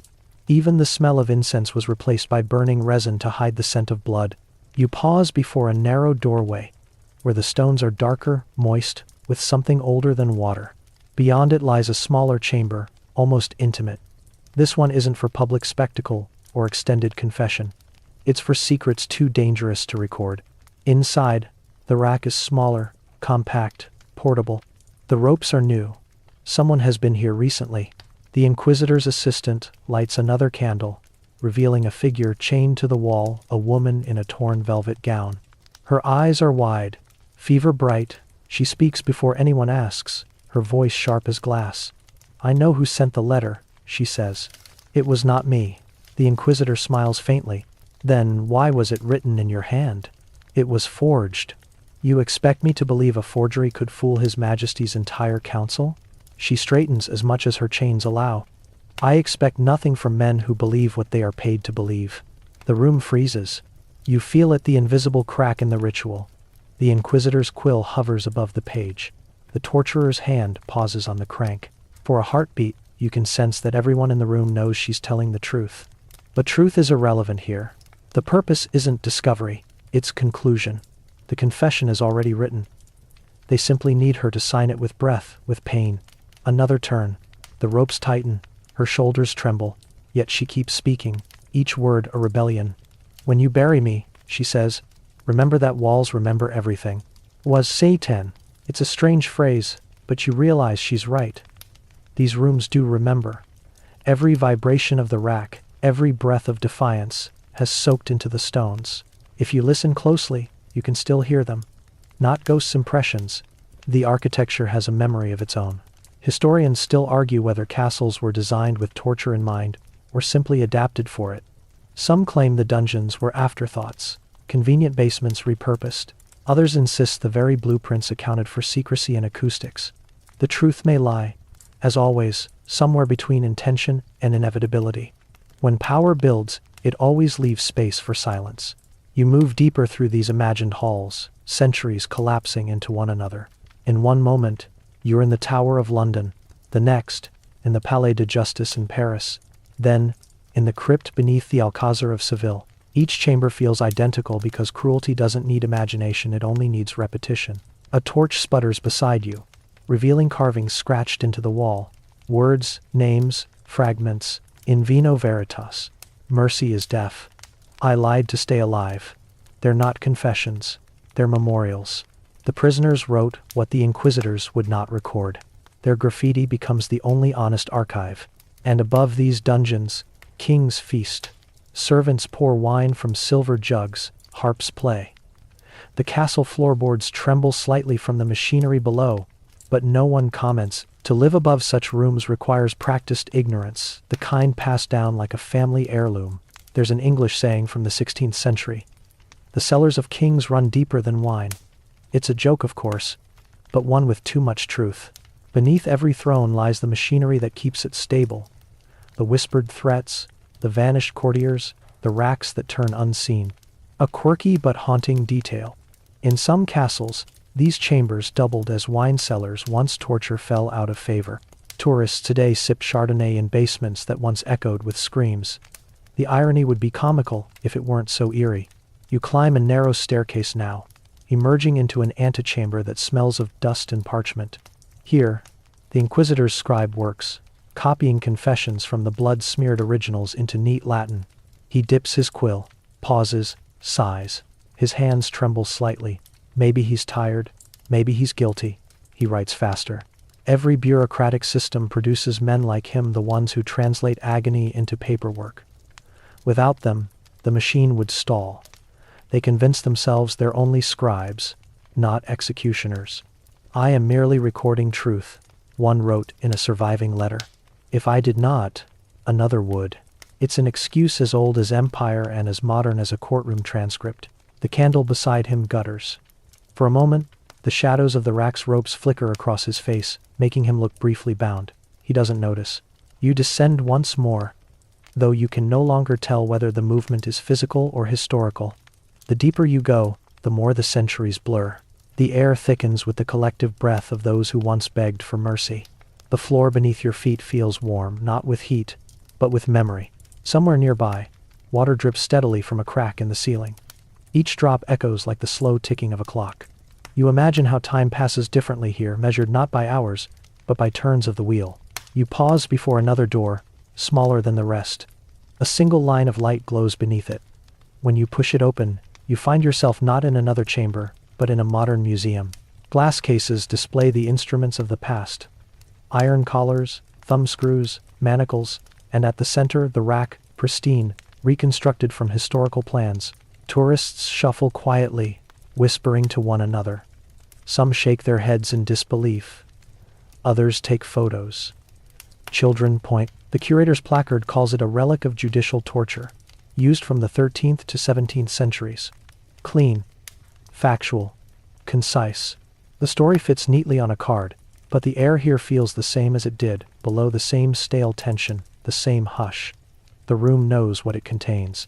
You press your hand to the glass. The surface is cold, but your palm warms it quickly. A faint fog blooms beneath your fingers, just enough to blur the reflection, and for an instant, you imagine the ropes twitch, as though the rack remembers its purpose. It's tempting to believe such things are safely buried beneath history, that the darkness stayed locked under castle floors. But power has simply built new basements, cleaner ones, with paperwork instead of pulleys, silence instead of screams. You walk away from the exhibit, your footsteps soft on polished marble. Behind you, the rack stands still, harmless, or pretending to be. But as you leave the museum, you notice something odd. The faintest sound of creaking wood following your steps, like the echo of a door that was never quite closed. Maybe the woman in the velvet gown was right, after all. Walls remember everything. The stairwell breathes behind you like a sleeping beast, as you return to that chamber again, not as a witness this time, but as an observer of the man who makes the rack sing. He is already awake, long before dawn, oiling the rollers and testing the ropes. His movements are slow, almost reverent. He hums a tune under his breath, the same melody every morning, though no one has ever asked what song it is. He has a name, most of them did, but history tends to erase it. The records call him simply the master of the question. His title sounds noble, academic, but the question in question is the one asked between screams. You watch him at his workbench. On one side sit bottles of linseed oil and tallow. On the other, a cup of watered wine. He sharpens the edges of the metal ratchets until they click with clean precision. Every machine needs maintenance, even one built for pain. He is not a brute. The stories are wrong about that. The real torturer doesn't shout or sneer. He whispers. His trade depends on control, not chaos. He keeps his clothes tidy, his tools labeled, his conscience compartmentalized. In another century, he might have been a surgeon or an engineer. The first rule of his craft: never waste pain. Pain is information. It teaches when to press, when to pause, when to let silence finish what screaming cannot. The second rule: never hate the prisoner. Hatred clouds judgment, and judgment is everything. The perfect confession is coaxed, not crushed. He even offers water between turns, the way a conductor gives breath to an orchestra before the next crescendo. The mainstream historical fact: professional torturers were employed by nearly every major European court from the 13th to the 17th centuries. They were paid civil servants, licensed by guild or crown, their fees listed in municipal ledgers beside those of barbers and blacksmiths. In Paris, the post was called Maître des Tourments, Master of Torments. In Venice, l'uomo di giustizia, the man of justice. They took oaths, not of cruelty, but of duty. You can find fragments of their contracts in archives. For each confession obtained, 4 florins. For maintenance of instruments, 2 shillings monthly. There's something chillingly bureaucratic in those lines, as if suffering could be budgeted. A quirky tidbit: in Florence, the torturer received a bonus if the accused survived more than one session, since repeat interrogations saved the state paperwork. Pain, like any commodity, was managed for efficiency. He tightens one of the ropes now, checking the friction. He runs his thumb along the cord to feel for frays. His hands are rough, but steady. When he finally speaks, his voice is low, measured. The body, he murmurs, is a faithful servant if you know its language. That language is mechanical. Muscle, tendon, leverage, breath. He knows precisely how far a shoulder can roll before it dislocates. He knows the dull pop of cartilage from bone and the shudder that precedes unconsciousness. None of this surprises him anymore. His face is expressionless, almost tender, like a craftsman admiring the grain of his wood. He records each session afterward, neat columns of ink, one confession partial, one silence broken, one subject deceased. To him, these aren't tragedies, they're metrics. Historians still argue about the psychology of such men. Were they sadists, true believers, or simply functionaries of their age? Modern scholars examining court transcripts find signs of strange empathy. Torturers who comforted prisoners afterward, who prayed with them, even wept. One French executeur wrote in 1632, "I serve mercy by finishing pain quickly." Another wrote, "If the king commands truth, I merely turn the key." But mercy is relative. You see him now preparing for the day's first interrogation, a nobleman accused of conspiracy.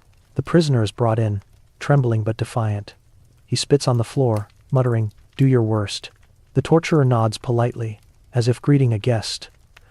"I will do only what is required," he says. Then he begins. Each turn is exact. 1 revolution equals 1 degree of confession. After 3 turns, the nobleman begins to curse. After 5, to beg. At 7, he speaks names. The torturer doesn't celebrate, he simply writes them down. Then orders the ropes loosened. The prisoner sobs, whispering thanks. The torturer bows slightly. It is finished. In the scribe down an Asser, 4, T7. You realize then that he believes that obedience is mercy, that confession is cleansing. His faith isn't in God or the crown. It's in order. Chaos terrifies him. The rack gives him structure, certainty, rhythm. When he's done, he cleans the floor, washes the ropes with vinegar to keep them supple, replaces the candles, and takes a moment to pray. His prayer is brief. May I err neither in cruelty nor in mercy. It's almost moving until you remember what mercy means here. There's a mainstream record from Nuremberg listing the tools this profession required. 2 racks, 1 iron pulley, 1 brazier for heat, 1 pitcher of water, 1 linen cloth for gentle questioning, and 1 stool for the comfort of the examiner. The stool was considered essential. The man of justice should never appear fatigued. Authority, like cruelty, must look effortless. A quieter, stranger detail surfaces in testimonies centuries later. Some torturers claimed to hear the creak of the rack in their dreams, even after retiring. One confessed to a priest that he woke each night, expecting to turn the wheel. The priest advised more prayer. It didn't help. The rhythm of the mechanism had written itself into his pulse. You watch him pause mid-task now, staring at his own hands. For a moment, his composure cracks. His fingers tremble slightly, then curl into fists. Too much, he whispers to himself, to no one. Then, just as quickly, he resumes his work. Self-awareness is dangerous in his trade. Hesitation could be mistaken for guilt. You follow him home after dusk. His cottage stands outside the city walls, modest but neat. Inside, the table is set for one. A loaf of bread, a bowl of stew, a candle guttering in the corner. A cat winds around his legs. He eats slowly, eyes unfocused. When he finishes, he opens a small chest and removes a wooden rosary. The beads are worn smooth. He kneels, murmuring prayers for the souls of those he has guided. He never uses the word tortured. His neighbors keep their distance. Children whisper that he smells of smoke and secrets. When his wife died years ago, no priest agreed to bless the grave. He dug the hole himself, whispering the prayers between breaths, each shovel stroke like penance. Yet no one dared insult him aloud. Fear grants its own form of respect. You can feel the loneliness that wraps him tighter than any rope. In the market, merchants greet him curtly. When he walks by the tavern, laughter softens to murmurs. He's both servant and scapegoat, a necessary evil. The city pays him but pretends he doesn't exist, the perfect civil servant, indispensable and invisible. A record from 1587 describes one such man's funeral in Rouen. Only 2 attendants came, his apprentice and a city clerk. The clerk wrote afterward, "He kept order in our house of law. May his soul find it above." The city council paid for his coffin but not for a priest. Death, for him, was administrative, not sacred. Yet even in anonymity, these men left fingerprints on history. Their technical precision shaped the language of interrogation that persisted for centuries. Apply pressure, observe reaction, calibrate response. The terminology outlived the torture. Modern manuals still echo it. Bureaucracy learned from the rack how to extract compliance efficiently, quietly, and indefinitely. You picture the torturer's apprentice young, eager, still believing he serves justice. He watches his master's every move, memorizing the gestures, the tone, the pauses. The older man warns, "Never rush confession. Pain, like wine, must breathe." The apprentice nods, writes it down. Years later, he'll repeat the same line to his own pupil. Thus, the lineage continues, an unbroken chain of calm instruction stretching across generations. Historians still argue whether these men ever doubted their cause. One letter from the Venetian archives tells of a torturer who refused to perform his duty on Good Friday, claiming that Christ suffered once for all. I will not make him suffer again. He was replaced within a week. Conscience, in that system, was a fire quickly extinguished. The room darkens around you. You imagine his tools neatly arranged on the bench, the rollers, the oil, the ropes coiled like sleeping serpents. To outsiders, they look monstrous. To him, they're instruments of order, the sound of civilization humming beneath its own heartbeat. He leans over the rack one last time, tightening a screw, humming his quiet melody. The same song, always. You lean closer, straining to recognize it. The notes are old plainchant, maybe a fragment of Dies Irae, the hymn of judgment. How fitting.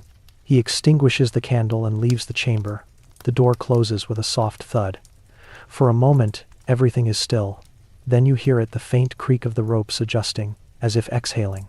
The mechanism is at rest, but not asleep. You realize that his profession never truly ended. It merely changed uniforms.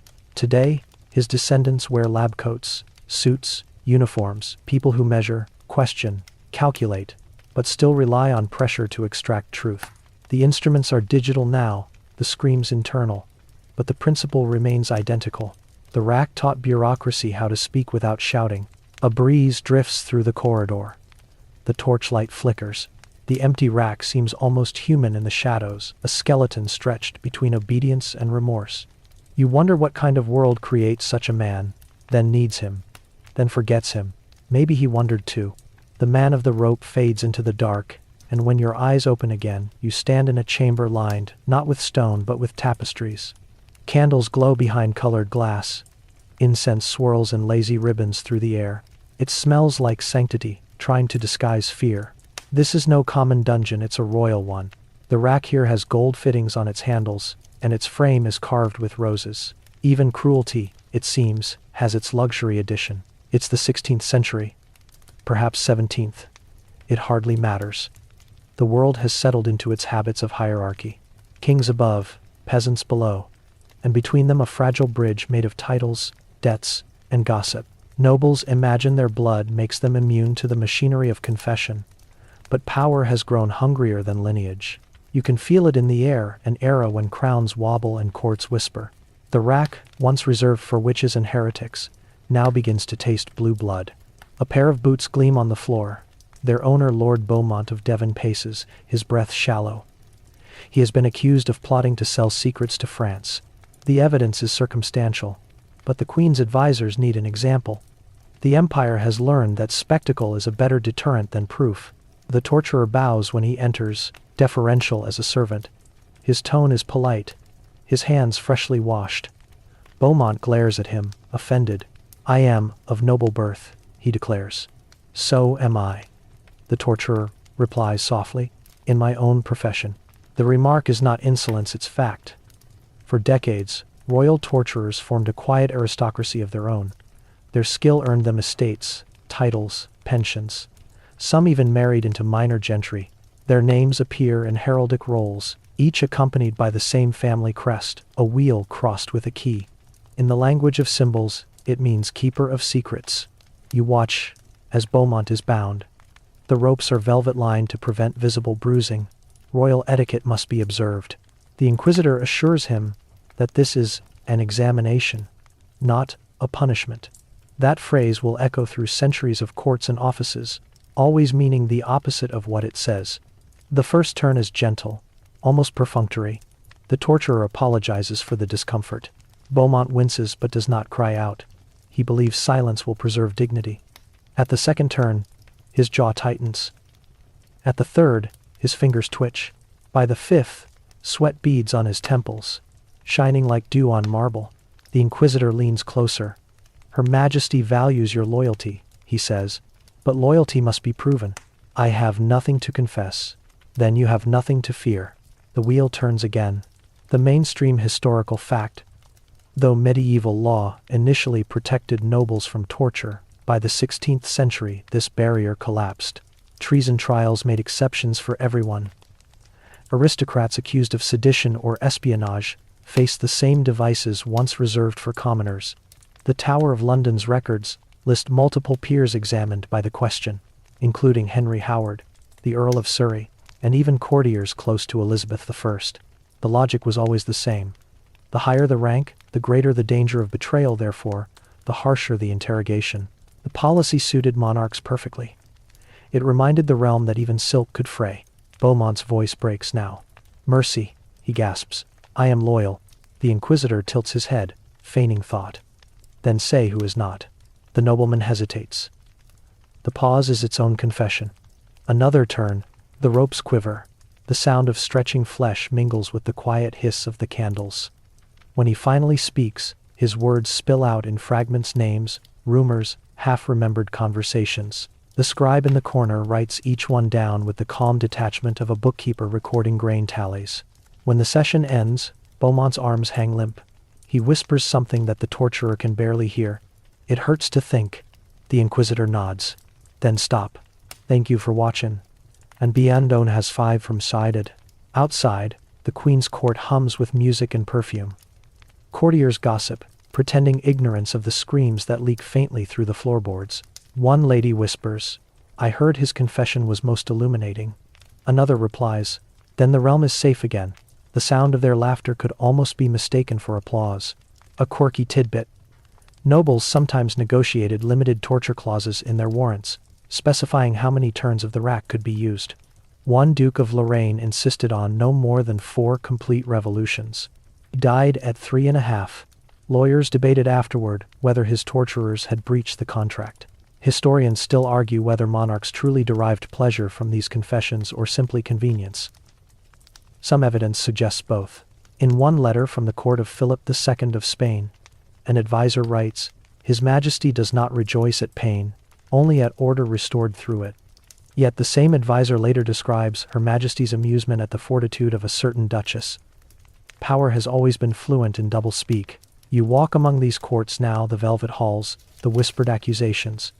Everywhere, paranoia hums like a hidden engine. Even servants gossip carefully, even jesters edit their jokes.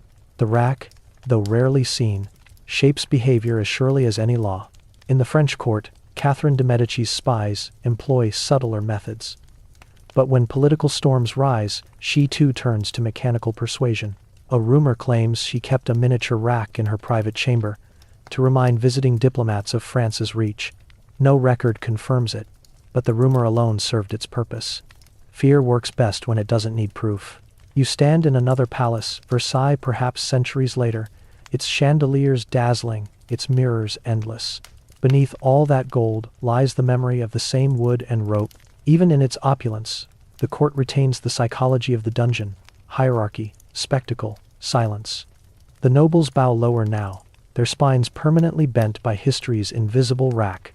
There's another story whispered in the archives, of a countess in Prague who confessed to poisoning her husband only to recant afterward, claiming she confessed for the comfort of the court. Her irony went unnoticed. She was executed anyway. Her last words, allegedly, were, "May your truth stretch as far as mine." But not all noble victims broke. Some endured, their defiance immortalized in diaries or rumors. One such case, the Marquis de Roussillon, accused of conspiring against the crown in 1624. He survived the rack without speaking a single word. The Inquisitor, frustrated, declared him stone-hearted. The Marquis reportedly smiled and said, "No, merely well-built." The next day, he was hanged. But his stoicism became legend, retold as proof that even royalty could be human in agony. It's easy to forget that for nobles, torture carried an extra layer of humiliation. Pain was one thing, but to be seen suffering reduced to the level of peasants was unbearable. Etiquette manuals of the era even offered guidance for bearing the question with composure. One advised, "Do not curse your examiner. He is the hand of Providence." Another, "If you must scream, do so inwardly." Humanity has never lacked for terrible advice. The rack's reach extended beyond punishment. It reshaped the very culture of aristocracy. Nobles learned to hide emotion, to perfect masks of calm. Stoicism became fashionable not from philosophy, but from survival. The polite smile of the modern diplomat, the careful neutrality of the politician all have roots in this training. Pain taught power how to keep a straight face. As you wander through these corridors of perfumed fear, you notice how quiet everything feels. The laughter of courtiers sounds brittle, the clink of goblets too sharp. You sense that the rack has done its work, even when idle. It has taught everyone the cost of honesty. In the far corner of a royal gallery, you find a portrait, a man with a proud gaze, his hand resting on a sword. The plaque reads, "Lord Beaumont, loyal servant of the crown." There's no mention of his confession, no trace of the rack's shadow. History has been retouched, varnished, edited for elegance. The body that broke beneath the wheel is replaced by the image of calm authority. The cover-up is complete, and yet, if you lean close enough, you can see something beneath the paint, tiny cracks running through the canvas like stress fractures in bone. Time, too, remembers what history tries to stretch away. A letter survives from an anonymous scribe who witnessed one of these noble interrogations. He writes, "I have learned that high birth gives no immunity to the pull of the rope. We are all made of the same material, and it tears the same." You think of that now, standing beneath the portrait. The rack, you realize, was the great equalizer. In a world obsessed with hierarchy, it reminded everyone that flesh is democratic. Joints don't care about lineage, tendons bow to no title. You step out onto a palace balcony. The night sky spreads vast and indifferent above. Somewhere beyond the walls, peasants sleep beneath the stars. Inside, nobles scheme over wine, pretending their spines don't ache from inherited fear. You can almost feel the invisible strings that bind them tighter, quieter versions of the same ropes. The rack has vanished from sight, but not from the mind. The nobility learned its lesson well. Power must always perform composure, no matter the strain. To this day, royal posture, the lifted chin, the straight back is the aesthetic residue of torture survived. Below, the city glimmers with lanterns. The bells toll midnight. You imagine all the secrets buried under those roofs, letters burned, names erased, confessions rewritten. The rack's echo hums faintly beneath it all, like a low note in a symphony of obedience. The chamber behind you cools as the candles die. The golden fittings on the rack catch the last flicker of flame before surrendering to darkness. For a moment, it looks less like an instrument of pain and more like a mirror. You turn away, but in the reflection, just before it disappears, the ropes seem to twitch ever so slightly as though remembering the noble bodies that once trembled there, and the quiet way the world learned to call that trembling loyalty. The corridors of power dissolve into candle, smoke, and silence, and the echoes of the nobleman fade beneath a softer rhythm, breath, whisper, heartbeat. You find yourself now in a convent-turned-prison, its once white walls stained with centuries of candle soot and confession. Outside, the wind hums against narrow windows. Inside, a single figure kneels in prayer, beside the very device that once tore her body apart. Her name is lost, as so many are, but the records call her only the widow of Augsburg. She had been accused of heresy after publicly defending another woman already executed. They said she blasphemed. She said she merely asked for proof. For that insolence, she was bound to the rack for 3 turns. That was months ago. Now she prays in the same chamber, her body crooked, her hands trembling. Each joint in her arms cracks faintly as she folds them, yet she still whispers her devotion. Her voice sounds like something both broken and unbreakable. Across Europe, stories like hers multiplied. They were not tales of resistance shouted from barricades, but quiet survivals, the kind that happen when someone chooses breath over silence. You step closer. The widow lifts her head, eyes unfocused but bright. She murmurs, "I heard bones sing. They sang until I knew what I was." Then she smiles. The strange, serene smile of someone who has made peace with pain's language. The rack, you realize, did more than break bodies. It created witnesses. The mainstream historical fact. Although many victims of torture perished, a significant number survived and lived long enough to testify, either in secret or in exile. Their accounts, letters, diaries, confessions, later retracted, became some of the earliest narratives of human endurance under state violence. In Spain, Germany, and England, these women's testimonies circulated quietly among reformers, fueling early movements toward legal restraint. One German survivor, Anna Abler, wrote in 1631, "They asked if the devil gave me strength to bear it. I said no, it was faith in the God who must be greater than their ropes." Her letter was smuggled to the Netherlands, printed anonymously, and read in Protestant churches as proof that faith could withstand the very instrument designed to purify it. A quirky tidbit. In certain Protestant regions, women who survived the rack were venerated like living relics. They were invited to speak at clandestine gatherings. Their scars shone as signs of divine favor. Some even wore ribbons tied around their wrists, the places where ropes had once cut to signify endurance. You imagine one such meeting now, in a farmhouse outside Strasbourg. The air smells of hay and wax. A dozen people gather around a single candle. A woman, perhaps 20, perhaps 40, it's hard to tell, stands before them. Her back is bent slightly, her fingers misshapen, but her voice is clear. She doesn't speak of revenge or of saints. She simply says, "They thought I was weak because I was soft. But soft things bend, they don't break." It's the kind of sentence that stays with you. Historians still argue how many of these accounts are literal truth, and how many were reshaped by later sympathizers. But the debate misses the point. Whether factual or embellished, these stories preserved a new idea, that survival itself could be resistance. You pass through centuries again, tracing this idea's quiet evolution.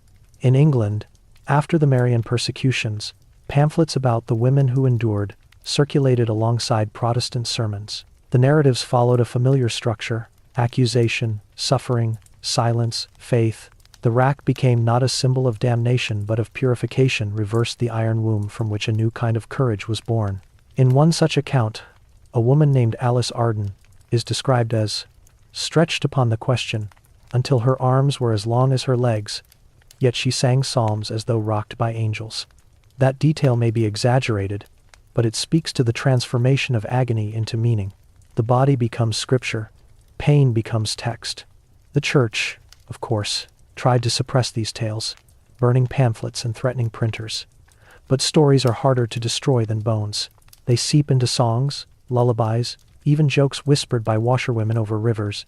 "Don't cross me," one might say, or "I'll sing like Alice Arden." The laughter that follows is half mockery, half tribute. It's strange how humor becomes the camouflage of courage. One afternoon in the archives of Venice, a scholar finds a journal written by a nun named Sister Lavinia, who endured the rack after confessing visions of the Virgin. Her superior accused her of vanity. The Inquisition accused her of heresy. The record says she was stretched 6 degrees before fainting. When she awoke, she claimed to have seen not angels, but a mirror held by God, showing what men truly are. Her diary, still preserved, contains drawings of that mirror. In it, inquisitors appear skeletal, their faces distorted by their own instruments. She writes, "They stretch us to see what we hide, but in doing so, they reveal themselves." Her words outlived her cell. Centuries later, they were quoted by an early feminist writer who saw in them the beginning of a revolution, not of weapons, but of understanding. You think of Sister Lavinia now, and of all the women who found language in suffering. The rack gave them, perversely, a vocabulary. Words like endure, resist, and stand firm entered political discourse long before armies adopted them. There's something quietly cosmic in that. The machine built to extract silence ended up amplifying voices. The air around you thickens. The dungeon returns not a single room, but a collage of many. In one, a woman mutters prayers through broken teeth. In another, one hums a lullaby to herself. Across the centuries, their voices overlap, weaving into a strange chorus. The torturers recorded their confessions. The world remembered their endurance. You see Anne Askew again, carried to her execution on a chair because her joints were ruined. The crowd watches, torn between pity and awe. As flames rise, she whispers something lost in the roar, but witnesses say she smiled. Whether or not she truly did doesn't matter.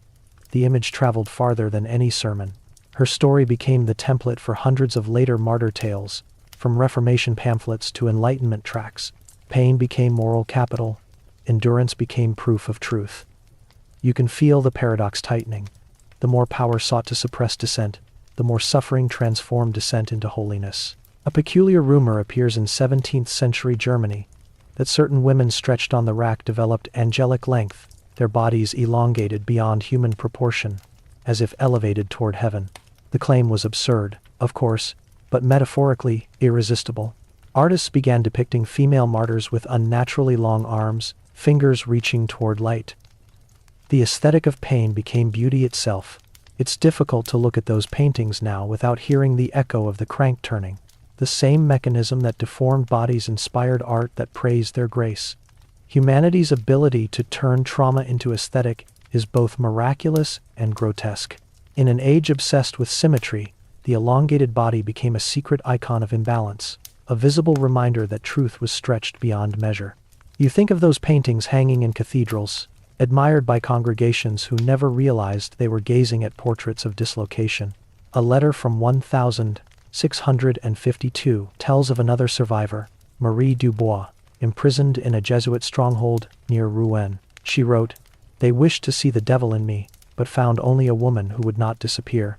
When she was finally released, she opened a small apothecary, selling herbs for the easing of pain.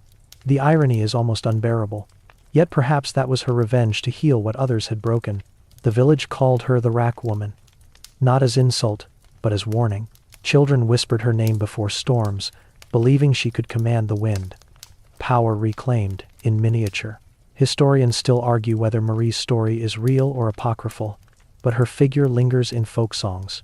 In one, She stands beside a river at dusk, her arms forever crooked but her voice steady, singing a lullaby that ends. What bends is not lost. By the 18th century, these tales had merged with legend.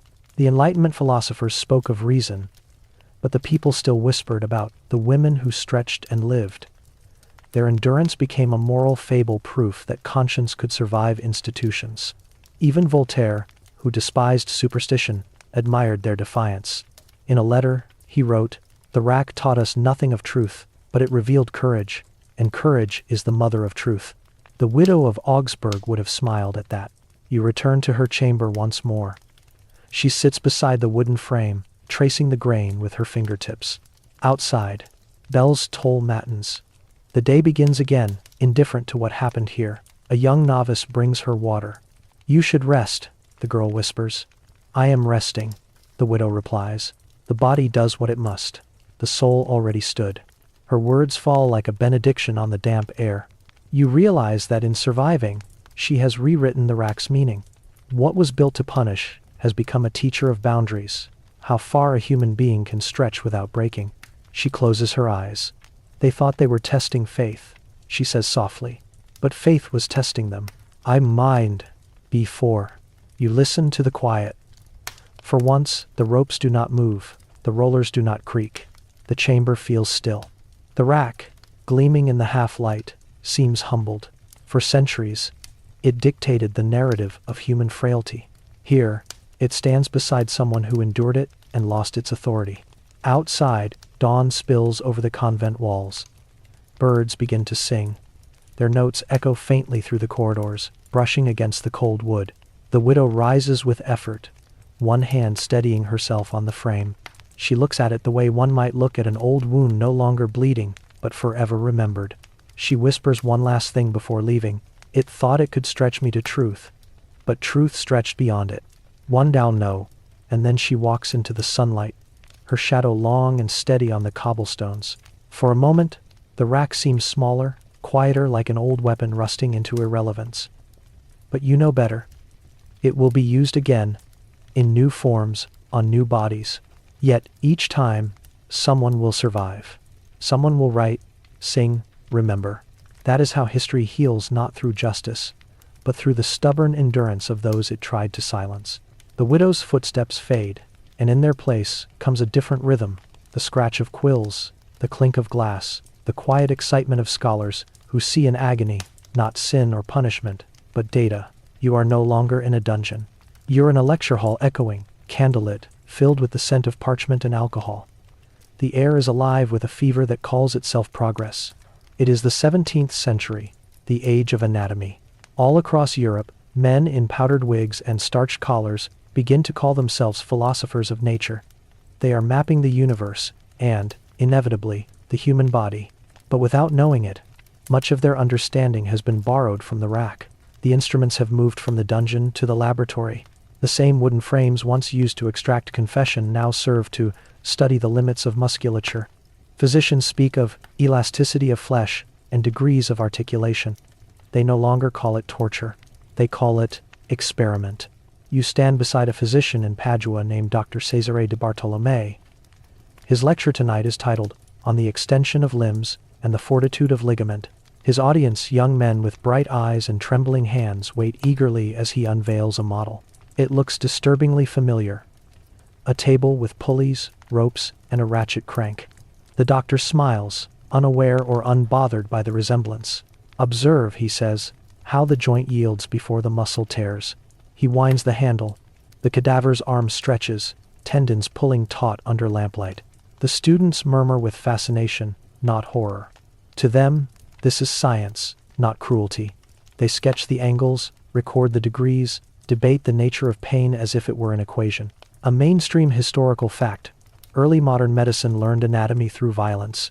Before the legalization of dissection, surgeons relied on executioners for corpses, many of them victims of torture. Even after official reforms, executioners and doctors remained close collaborators. The rack, ironically, taught surgeons about joints, ligaments, and circulatory collapse, long before medical ethics had a name. One physician in Leiden, Peter van Forest, even recorded cases of prolonged stretching to describe nerve damage and paralysis. His notes include sketches of the spine, annotated with elegant Latin, tendo ruptus, vita restat. The tendon is broken, yet life remains. That phrase lingers like a diagnosis of the entire century.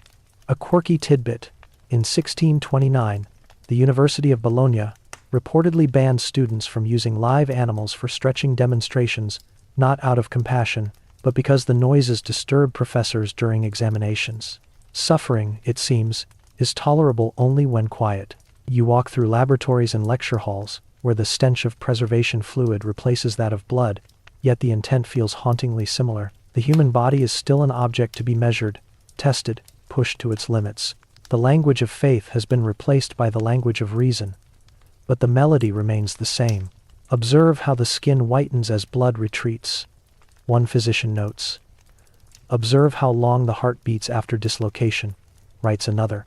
Knowledge grows like ivy on old stone, fed by the remains of what it covers. Historians still argue whether medicine owes gratitude or guilt to its origins in torture. Some scholars call it a necessary evolution, cruelty transformed into comprehension. Others call it a moral sleight of hand, knowledge stolen under duress. You stand in a London hospital in the 18th century, where a surgeon named John Hunter is dissecting the limbs of executed criminals. He's fascinated by how tendons respond to strain. The body, he declares, is a magnificent machine that tells its secrets when taken apart. He doesn't realize how old that sentence really is. The inquisitors said much the same, only with rosaries instead of scalpels. Yet, from this grim inheritance, medicine does stumble toward healing. The same anatomical knowledge, once harvested from torture, eventually allows surgeons to reset dislocated joints, repair torn muscles, and treat paralysis. The rack, in a twisted sense, becomes the ancestor of physical therapy. One London surgeon even designs a stretching apparatus for patients suffering from curvature of the spine.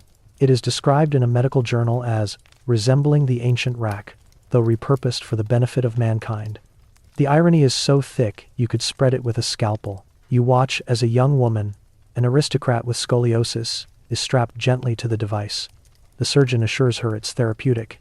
He winds the crank slowly, measuring her endurance. She winces, but he smiles encouragingly. "A little pain," he says, "and you shall stand straight as a queen." In To See Penit, you can almost hear the ghosts of inquisitors applauding. Another kind of medicine emerges from the same roots: the study of trauma. Physicians begin to notice that survivors of torture share lingering symptoms: shaking, sleeplessness, sudden tears. They call it nervous collapse or melancholia corporis. Some call it hysteria, especially when women exhibit it. The idea that memory can live in muscle, though unnamed, has already been discovered, centuries before psychologists will rediscover it. A French surgeon named Jean Riolin writes in 1657, "The flesh remembers violence. It stiffens as if anticipating it again." His peers dismiss it as poetic nonsense, but modern medicine will later call it post-traumatic stress. The rack, even as it vanishes from courtrooms, continues teaching its lessons inside the human body. Pain is not just a sensation, it's a record.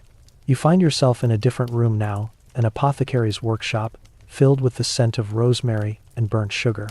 A woman stands behind the counter, grinding herbs with steady rhythm. She, too, is a kind of physician, unlicensed, uncelebrated. Her name is Magdalena, a former prisoner of the Spanish Inquisition. She survived 3 turns on the rack. Her back is crooked. Her wrists tremble slightly when she pours tinctures. But her reputation as a healer has spread through Seville. People come to her, not just for medicine, but for stories. She gives them both. "They stretched me to confess lies," she says softly as she stirs a copper pot. "Now I stretch pain back into truth." She makes balms for joint pain, poultices for torn ligaments, the very injuries she herself endured. Each jar she seals feels like a reversal of history, a quiet rebellion disguised as kindness. A quirky record from Seville's municipal archives mentions her under the title La Medica del Dolor, the Doctor of Pain. Officially, she was fined for practicing medicine without license. Unofficially, she was consulted by noblewomen who trusted her more than priests. You watch her hands as she works, the old scars catching candlelight, In every gesture there's an echo of defiance. The same motion that once strained against ropes now measures comfort instead of cruelty. When she speaks, it's with the calm of someone who knows agony too intimately to fear it. The body, she tells a patient, is like a garden. They trampled mine, but it grows anyway. Medicine continues to borrow from misery, whether it admits it or not. The late Enlightenment sees the rise of hospitals as institutions of learning and control. Patients are measured, catalogued, restrained. Bed frames have straps. Clinics have wards called observation rooms. The clinical gaze, precise and detached, descends from the same eyes that once looked upon prisoners. Historians still debate whether this detachment represents progress or just polished cruelty. Michel Foucault would later call hospitals new theaters of discipline, where the patient replaces the prisoner. You can feel that shift even now, watching surgeons in frock coats move around a dissection table. They no longer seek confession, but they demand cooperation. Pain has been rationalized, professionalized, renamed procedure. A student faints during the demonstration. The professor waves him off impatiently. Science does not faint, he says. The line could have been spoken by any inquisitor. There's a strange comfort in seeing how pain's lessons sometimes bloom into compassion. A few doctors begin questioning the ethics of cruelty in the pursuit of knowledge. In 1793, a Scottish physician named Alexander Monro writes, "He who studies suffering must remember it is not merely a phenomenon to be measured, but a plea to be heard." His students think him sentimental, but his words mark the first tremor of empathy entering medical thought. The same century witnesses the birth of anesthesia. Ether and chloroform replace the rack as instruments of discovery. The surgeon's crank is still there, but now it controls valves instead of ropes. When a patient sleeps through surgery for the first time, a nurse crosses herself and whispers, "A miracle pain without memory." You can't help thinking how many centuries it took humanity to invent mercy as technology. You walk down another corridor, modern this time, tiled and humming with fluorescent light. Behind glass cases, exhibits trace the history of orthopedic devices, traction frames, spinal braces, stretching machines. Some are labeled, descended from early rack mechanisms. A placard reads, "Innovation often arises from darkness." You pause, uneasy. The phrasing feels too forgiving, but the irony is inescapable. The same principles that once tortured bodies now help them heal. The line between cruelty and cure is drawn in ink so thin it bleeds through the page. A video plays on a loop nearby, showing modern physical therapists helping patients regain movement after paralysis. They stretch, they pull, they coax limbs back into cooperation. Their voices are gentle. Breathe through it. A little more. That's it. The same rhythm, the same mechanics, transformed by intent. You wonder whether the body can tell the difference. The rack, in a way, has achieved immortality. It survives in every brace, every traction bed, every rehabilitation strap. But what once forced confession now invites recovery. Pain has been reframed as process. Endurance as healing. Still, echoes linger. A patient grimaces on the therapy table, muttering. Feels like medieval torture. The therapist laughs. If it hurts, it's working. You smile at the irony, an unbroken chain of logic stretching from inquisitors to gym instructors. Humanity never quite stops worshipping discomfort as the price of improvement. Maybe that's our most enduring superstition, that all progress must be earned through pain. You stand before the final display in the museum, a restored rack beside a modern hospital bed. The sign between them reads, "Two machines for truth." One demands confession, the other demands compliance. Both, in their way, measure the limits of the human frame. You imagine Magdalena, the widow of Augsburg, Sister Lavinia, and every healer who came after them standing here too. Perhaps they'd laugh softly. Perhaps they'd say the same thing you're thinking now. We learned the anatomy of pain. The next step is learning how to stop needing it. Water just now spinated. The lights dim. The hum of modern machinery fades into silence. Somewhere, far beneath your feet, the old dungeon walls remain, holding the memory of every lesson wrung from flesh. The rack may be gone, but the knowledge it produced, both terrible and miraculous, still pulses through every hospital corridor, every clinic, every touch meant to heal. You take a deep breath. The air smells faintly of antiseptic and ghosts. You step out of the sterile brightness of the museum and into candlelight again. Paris, perhaps, or Vienna, sometime around 1750. The Enlightenment, they call it, the century of light, of reason, of the rational mind. Philosophers proclaim liberty, equality, fraternity. They host salons where ideas sparkle like wine, and people speak of progress as if it were inevitable. And yet, just beneath those polished floors, the old rack still hums. Not literally. Perhaps the rope and wood are gone, but the principle remains. Now, it has evolved into something subtler, intellectual torture. A theater of reason, where the mind, not the body, is stretched to breaking. You find yourself standing in a Parisian courtroom, filled with powdered wigs and murmured Latin. On the bench sits a magistrate quoting Rousseau. Before him kneels a man in chains, a suspected radical pamphleteer, accused of disturbing civic harmony. No ropes, no pulleys, no visible pain. Only questions. Endless, meticulous, maddening questions. How do you define freedom?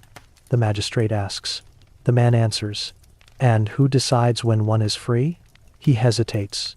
The magistrate smiles faintly, a scholar enjoying a paradox. The questions continue, recursive, circular, designed to unravel the mind. The goal is no longer confession, it is intellectual submission. It's almost elegant in its cruelty. The age of reason has simply traded rope for rhetoric, the mainstream historical fact. The Enlightenment, for all its celebration of liberty and reason, refined rather than abolished the machinery of control. Judicial torture was officially outlawed in France in 1780 and across much of Europe soon after, but the logic of interrogation merely changed costume. The state, now governed by law and science, developed new ways to discipline the body and mind through bureaucracy, psychiatry, and social order. Michel Foucault, centuries later, would call it the gentle violence of reason. In those same years, prisons replaced racks with reform cells. Convicts were isolated in silence to reflect on their crimes. The word correction became fashionable, implying improvement through deprivation. The old dungeon rebranded itself as the moral workshop of the modern state. You stand now inside one of these early reform prisons. The architecture is geometric, symmetrical, mathematical. Every corridor leads to a perfect circle of surveillance. From a central tower, guards can see every prisoner without being seen themselves. It's a prototype of Jeremy Bentham's panopticon, the cage of pure observation. A quirky tidbit. Bentham designed his prison as a humanitarian innovation, convinced it would reform through visibility. He even proposed installing glass ceilings to let in natural light, calling it a triumph of transparency. But when real versions were built, the light blinded more than it healed. The inmates lived in constant awareness of being watched, their behavior stretched into obedience. The rack had found its spiritual successor in architecture. You walk the silent corridors. Each cell holds a man sitting perfectly still, afraid to scratch his nose lest a hidden eye take note. You realize that physical torture has become unnecessary. The imagination does the work now. Historians still argue whether the abolition of torture in the late 18th century marked moral progress or simply a shift in aesthetics. Philosophers like Beccaria and Voltaire denounced the cruelty of medieval justice, yet both accepted prisons, surveillance, and public shaming as rational deterrents. Pain, rebranded as correction, was still the skeleton of civilization.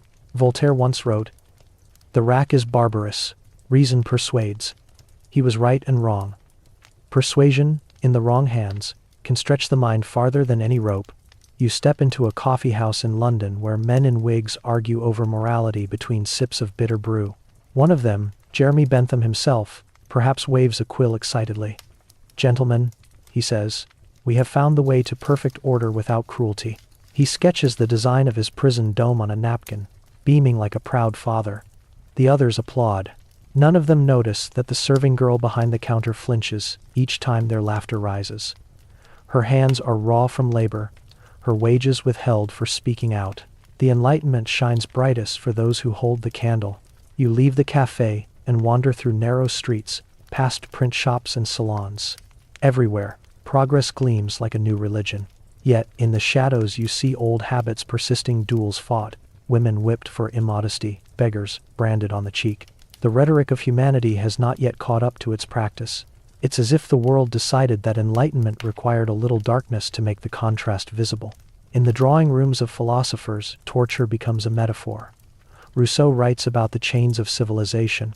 Diderot calls ignorance a rack for the mind.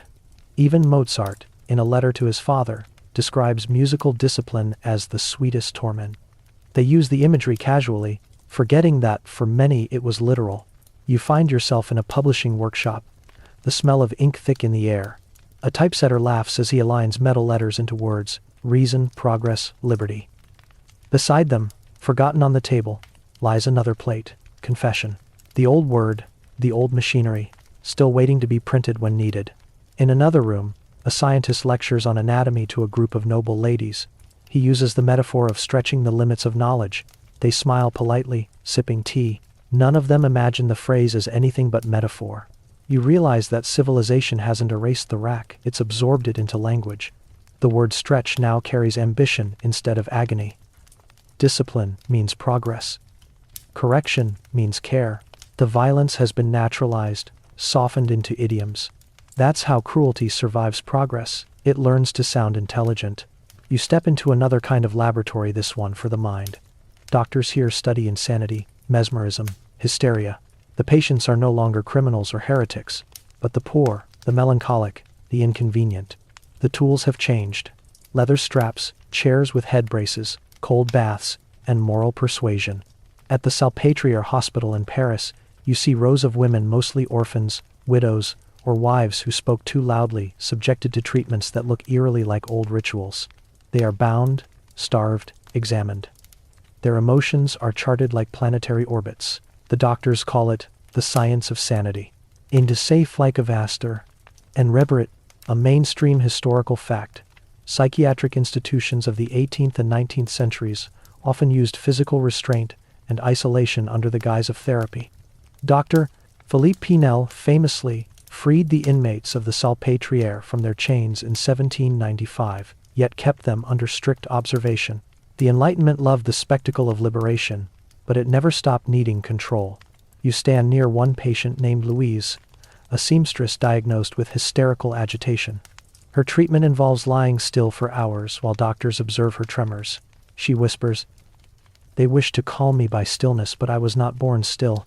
Dio, on set henten stide, and some talver, with a soda marty forful." Her body is unmarked, yet she is stretched all the same between silence and expression, sanity and rebellion. Historians still debate whether Pinel was a hero or hypocrite. His reforms certainly reduced brutality, but they also birthed a new form of compliance: surveillance as cure. Patients were expected to internalize discipline, to become their own wardens. The body may rest, but the mind stays on the rack. A quirky detail: in some asylums, mirrors were installed to help patients observe their moral improvement. The reflection was meant to correct posture, demeanor, and thought. The irony is stunning. After centuries of stretching others, humanity finally begins stretching itself in front of a mirror. You move from one mirrored cell to another, faces flickering past men who speak to ghosts, women who weep without reason. Each believes they've sinned against reason itself. They are no longer tortured for heresy but for irrationality, for failing to think like philosophers. If the Inquisition hunted witches, the Enlightenment hunted contradictions. You feel a chill. The instruments of pain have become tools of refinement. The wheel of the rack has been replaced by the ticking of clocks, the hum of laboratories, the scratch of quills across confessionary reports. Every sound of progress hides an echo of the crank, turning somewhere deep beneath it. And yet, amid all this polished cruelty, small voices of mercy begin to stir. A pamphlet in London calls for the humane treatment of prisoners. A French noblewoman writes, "The measure of civilization is not its light, but its shadow." Philosophers begin to debate the ethics of suffering, not just the efficiency of it. For the first time, empathy enters public discourse as a political virtue. You stand in a salon where Voltaire, now older and tired, argues against torture before an audience of nobles. His voice trembles. "Gentlemen," he says, "truth needs no scream to be heard." The crowd applauds. For a moment, you almost believe the rack's shadow might finally fade. But outside the salon, soldiers march. Revolutions are coming, and with them, new reasons for pain. The guillotine gleams on the horizon, a machine of equality, they call it. Swift, clean, rational, the Enlightenment's final invention. The crowd will cheer, not cruelty, but efficiency. The rack's descendant has simply learned precision. You can't help but smile darkly. Every era invents its own instrument of mercy. As you walk through the revolutionary streets, you see pamphlets fluttering through the air like frightened birds. One lands at your feet. It reads, Liberté, Égalité, Fraternité. But beneath it, someone has scrawled in charcoal, and yet, we still bleed. That's the truth of this so-called enlightenment. The world may glow brighter, but the shadows only sharpen. The rack may have lost its wood and rope, but its logic persists, transformed into questions, regulations, social orders, and moral obligations. The human body is freer than ever, yet the mind is stretched thinner than before. You step into the quiet courtyard of a new university, the marble pillars shining in morning light. A professor lectures to his students about justice and reason. He ends with a flourish. Gentlemen, the age of barbarism is over. By describably Bredov of Summing. You can't help hearing it like an echo from the dungeons of the past. Every inquisitor, every judge, every scientist once said the same. The students applaud. Birds scatter from the rooftops. Somewhere beneath their feet, unseen, the floor creaks the sound of an old wheel remembering how it once turned. You smile softly, almost sadly. Enlightenment, it seems, is just another word for better lighting in the same old room. The candles of the Enlightenment gutter out, and in their place rise the dull orange furnaces of industry. You blink, and the century changes around you. Gone are the wigs and velvet chairs. Now the air hums with the rhythm of pistons, gears, and steam. The rack no longer sits in dungeons or courtrooms. It has migrated into factories. You stand at the threshold of a cotton mill in Manchester, the year roughly 1830. The floor trembles beneath you with the pulse of machinery. The scent of oil and sweat thickens the air. 1,000 hands move in perfect synchrony, feeding looms, spinning thread, turning cranks. The sound is deafening, a mechanical thunder that erases thought. At first glance, it seems a miracle of progress. Humanity, at last, has conquered matter. Yet as you step closer, you see the truth. These workers are stretched, as surely as any heretic before them, bent, bound, pulled between hunger and production, flesh and profit. A child no older than 10 feeds raw cotton into the rollers. Her back curves forward unnaturally, her arms thin as reed stalks. Every few minutes, she glances toward a supervisor's shadow looming by the door. If she slows, even for a breath, a strap will sing through the air. The machine shudders. She flinches. You realize she doesn't fear injury, she fears being replaced. This is the new rack. Not an instrument of confession, but of productivity. The mainstream historical fact. During the Industrial Revolution, the physical toll of labor rivaled the torments of medieval torture. 12 to 16-hour shifts, child labor, toxic air, and dangerous machinery transformed the human body into an extension of the machine. Factories became temples of efficiency, governed by mathematical precision. Time itself, once measured by prayer and daylight, was divided into mechanized minutes. In 1817, a factory reformer named Robert Owen described the working class as bodies broken on invisible wheels. His words were metaphorical, but the injuries were not. Records from textile mills list hundreds of cases of spinal strain, joint displacement, and permanent contortion due to mechanical repetition. A quirky tidbit. In some mills, foremen tied workers' waists to the machines with cords to encourage posture.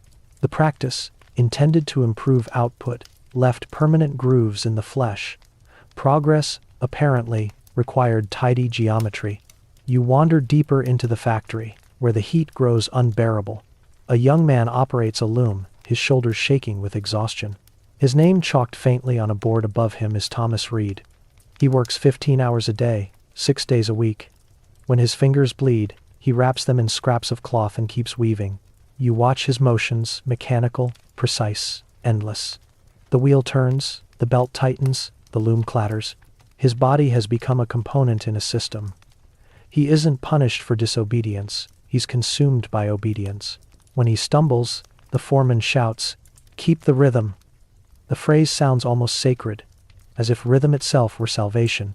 You realize that the rack's logic has found its perfect metaphor in the factory floor. The old torturer demanded confession. The new one demands consistency. Both worship control, Historians still argue whether industrialization freed humanity or enslaved it to subtler chains. To the reformers, factories represented economic liberation. To the workers, they felt like sanctified prisons. In either case, the body remained the raw material of civilization, measured, optimized, exhausted. Night falls outside the mill, but the work doesn't stop. Gas lamps hiss. The air inside grows heavy with lint. A woman collapses near a spindle, her dress caught in the gears. The machine doesn't pause. It groans, resists, then devours the fabric and flesh alike. The others keep working. Not out of cruelty, but habit. In this new world, stillness is rebellion. A factory inspector's report from 1,844 records this, with chilling detachment. Accident occurred at 9:47. Machine restored to function by 9:55. 8 minutes. That's all it takes to erase a person. The Enlightenment once believed reason would civilize pain. The industrial age proves otherwise. Progress doesn't need cruelty, it manufactures it. You step outside for air. The city stretches before you like a furnace, chimneys stabbing the sky, smoke coiling into clouds. Even the horizon looks tired. In the streets below, workers shuffle home, spines bent, hands trembling. A bell rings from a clock tower, announcing the end of another shift. The sound is both liberation and reminder. You may leave, but you'll return. Time, that most invisible of instruments, keeps everyone bound. You think of medieval inquisitors marking confessions in ledgers. Now factory clerks tally output with the same devotion. Both are accountants of endurance. A curious thing begins to happen in this age of machines. Artists, philosophers, and poets start describing the industrial worker as a kind of martyr. Charles Dickens calls them the saints of smoke. Others write that the laborer redeems the nation through toil. The language of religion returns. Only now the altar is mechanical. A quirky detail. A Methodist preacher in Birmingham once compared the spinning wheel to the cross, both symbols of salvation through suffering. The congregation nodded solemnly. Faith and industry, it seems, shared a common vocabulary of submission. Even reformers like Karl Marx, writing decades later, described the worker as a body stretched between wage and need. He calls it alienation. You call it history repeating. Inside another factory, this one for steel, the noise becomes symphonic. Sparks bloom like artificial stars. Men move through the light like ghosts, their skin coated in soot, their backs permanently hunched from years of lifting molten metal. The temperature is infernal. You can taste the iron in the air. One man wipes his forehead with a rag, leaving a streak of black across his face. They say the machine works for us, he mutters. But who repairs us? No one answers. The hiss of steam swallows the question. You notice his arms, they're unnaturally long from years of strain, the tendons pulled taut like wires. His posture mirrors that of the rack's victims you've seen before. The difference is only context. You realize that torture has evolved beyond morality. It has become economic. Historians still debate whether industrialization's suffering was necessary, whether there could have been progress without pain. Some argue that hardship forged resilience, discipline, innovation. Others call it organized cruelty. Both might be right. Pain, after all, has always been civilization's preferred currency. You move from one city to another, Manchester, Lyon, Krakow, Boston, and the pattern repeats. Every smokestack hides a rack. Every machine whispers the same lesson: efficiency demands endurance. And yet, amid the soot and the noise, new forms of empathy emerge. Factory nurses begin tending to injured workers. Unions organize, newspapers publish, exposes about bent backs and broken hearts. The moral conscience of the age stirs, just barely.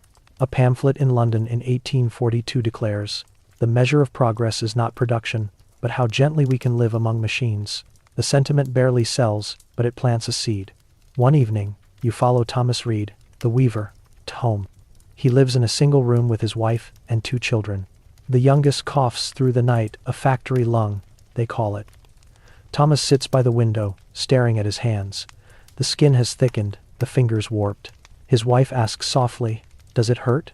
He shakes his head. "Only when I rest." This one in Rogs, he looks up at you, though he can't see you, and says, "We are stretched thin." But maybe that's how light gets in. You don't know if he means it as hope or despair. A decade later, The first labor reform laws pass. The workday is shortened by 2 hours. Children under 10 are banned from mills. Factory owners protest, calling it economic strangulation.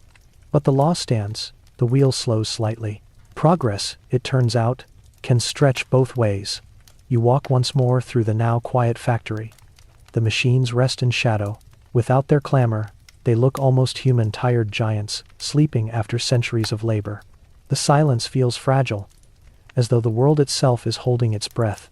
On a wall near the entrance, someone has scratched a message in chalk. "We turn the wheels that once turned us." You stand before it for a long moment. The handwriting is rough, the letters uneven, but the sentiment is pure poetry. It's the same spirit that whispered through the dungeons centuries earlier, the voice of those who refuse to be defined by what broke them. The rack, it seems, never disappears, it just changes supervisors. But so does resistance. Outside, dawn stains, the factory smoke gold. The air smells of coal and promise. Somewhere in the distance, church bells mix with the whistles of locomotives. The world is waking into its next transformation, a world where pain is measured in productivity and salvation is sold by the hour. You take one last look at the factory gates, their iron bars gleaming in the early Sunday. They remind you, uncomfortably, of the wooden frames that once held the condemned. Only now, the door swings both ways. The workers file in again, shoulders squared, eyes forward. The overseer shouts the first command of the day, "Begin." The machines roar back to life, louder than any prayer. And in their roar, you can still hear the echo of the rack's eternal lesson, how far the body can stretch before the spirit rebels. The smoke of the factories fades, replaced by the thin gray of an overcast morning. You walk through a new century, now the late 19th, edging toward the 20th, and for the first time, the rack seems to have vanished completely. There are no ropes, no wheels, no pulleys, yet the world still hums with its rhythm. It hides behind polished surfaces and polite language. The stretching never stopped, it just learned silence. You find yourself standing in a photography studio in Paris, 1897. The air smells faintly of silver nitrate and powder. A man in a vest tightens the frame of his camera, adjusting the light that spills through lace curtains. "Hold still," he says softly to his subject, a woman sitting rigid on a chair. Her corset creaks faintly as she breathes. The lace is drawn so tight her ribs can't expand. "Breathe shallow," the photographer says, "or the picture will blur." Her expression doesn't change, but her eyes flicker with discomfort. The corset squeezes her spine into perfect symmetry, the waist so small it could fit between the hands of a child. When the flash ignites, she doesn't flinch. The photograph will show only grace, never pain. You realize the rack has gone domestic. It's in fashion now, in etiquette, in posture and perfection. The mainstream historical fact, the Victorian obsession with discipline and decorum, reshaped the human body as thoroughly as any device of the Middle Ages. Corsets, compressed ribs, and displaced organs. Men's stiff collars restricted movement. Entire generations were literally molded to fit ideals of restraint and virtue. Doctors documented cases of fainting, spinal deformities, and hysteria induced by attire. The rack had become wearable, a quirky tidbit. Corsets were sometimes described in advertisements as supportive instruments that would train the figure toward obedience. One even marketed itself under the brand name La Virtueuse, the virtuous woman. Pain, once punishment, was now morality made fashionable. You picture hundreds of women across Europe each morning, pulling the cords tighter, smiling through dizziness, whispering that same mantra, "Hold still, breathe shallow." The sound of the laces resembles a crank being turned. Civilization has turned self-discipline into art. You wander into another room, an early clinic for nervous conditions. Here, the stretching takes an invisible form. The patients are women, pale and trembling, diagnosed with hysteria or melancholia. The treatment, devised by men in starched coats, is called the rest cure. It means confinement, weeks or months in bed, forbidden to write, read, or think too deeply. The body must be still, the mind must stop reaching. It's the same principle that once governed dungeons, only now framed as compassion. The physician, Dr. Silas Weir Mitchell, boasts that his method restores feminine composure. You see one patient, Charlotte, 30 years old, a writer. Her hands twitch under the covers. The yellow wallpaper of her room swirls in strange patterns. "I am healing," she whispers. though her voice sounds hollow. The longer she lies still, the more her thoughts begin to move, stretching against the walls of her confinement. Later, she will write a story about it, a story that will haunt the world. But for now, she is only another body, being adjusted to fit the shape of someone else's comfort. Historians still debate whether the rest cure was malicious or merely misguided. Some doctors genuinely believe stillness healed. Others simply feared what women might write if left unsupervised. Either way, it turned the body into a battleground against discipline disguised as therapy. Outside, the century races forward. Telegraphs sing, trains scream, typewriters chatter. The human body tries to keep up. Clerks sit hunched for 12 hours at desks, their spines curved like question marks. Factory girls wind thread by electric light, until their eyes sting. Soldiers march in new industrial wars, their movements drilled to mechanical perfection. Everywhere you look, humanity moves in unison, coordinated, efficient, strained. One medical textbook from 1902 describes a new disorder, neurasthenia, or nervous exhaustion. Its symptoms include sleeplessness, anxiety, muscle tension, trembling hands. The recommended cure? Gentle stretching, electric stimulation, and the cultivation of proper posture. The rack returns in miniature, now powered by electricity and polite intention. A quirky but haunting artifact from that era survives. The posture trainer, patented in 1898. It was a wooden frame with straps designed to correct spinal laxity in office workers. The device resembled a simplified rack. Its inventor proudly declared it a modern triumph of health and industry. 9 on to have self. You can almost hear the ghosts of the past laughing. You wander through a photography exhibition where portraits of working women line the walls. Each face holds a familiar tension, the polite endurance of someone stretched thin between labor and propriety. Beneath every image, a caption lists not a name, but a title: factory girl, typist, seamstress, nurse. They are categories, not individuals. A historian beside you murmurs, "This was the age of the disciplined gaze." Everyone watched, everyone else. She gestures to a small camera hidden behind glass. The rack didn't disappear, it became surveillance. Indeed, cameras are everywhere now, recording factories, documenting prisons, even entering hospitals.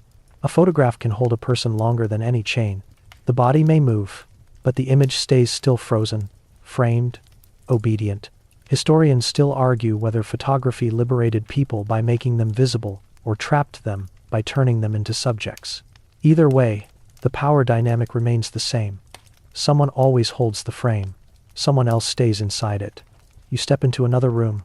Quieter, dimmer, a morgue, perhaps. On the table lies a woman whose face looks peaceful. The coroner's report reads, "Corset-induced asphyxiation." The doctor shakes his head. "Tragic vanity," he says.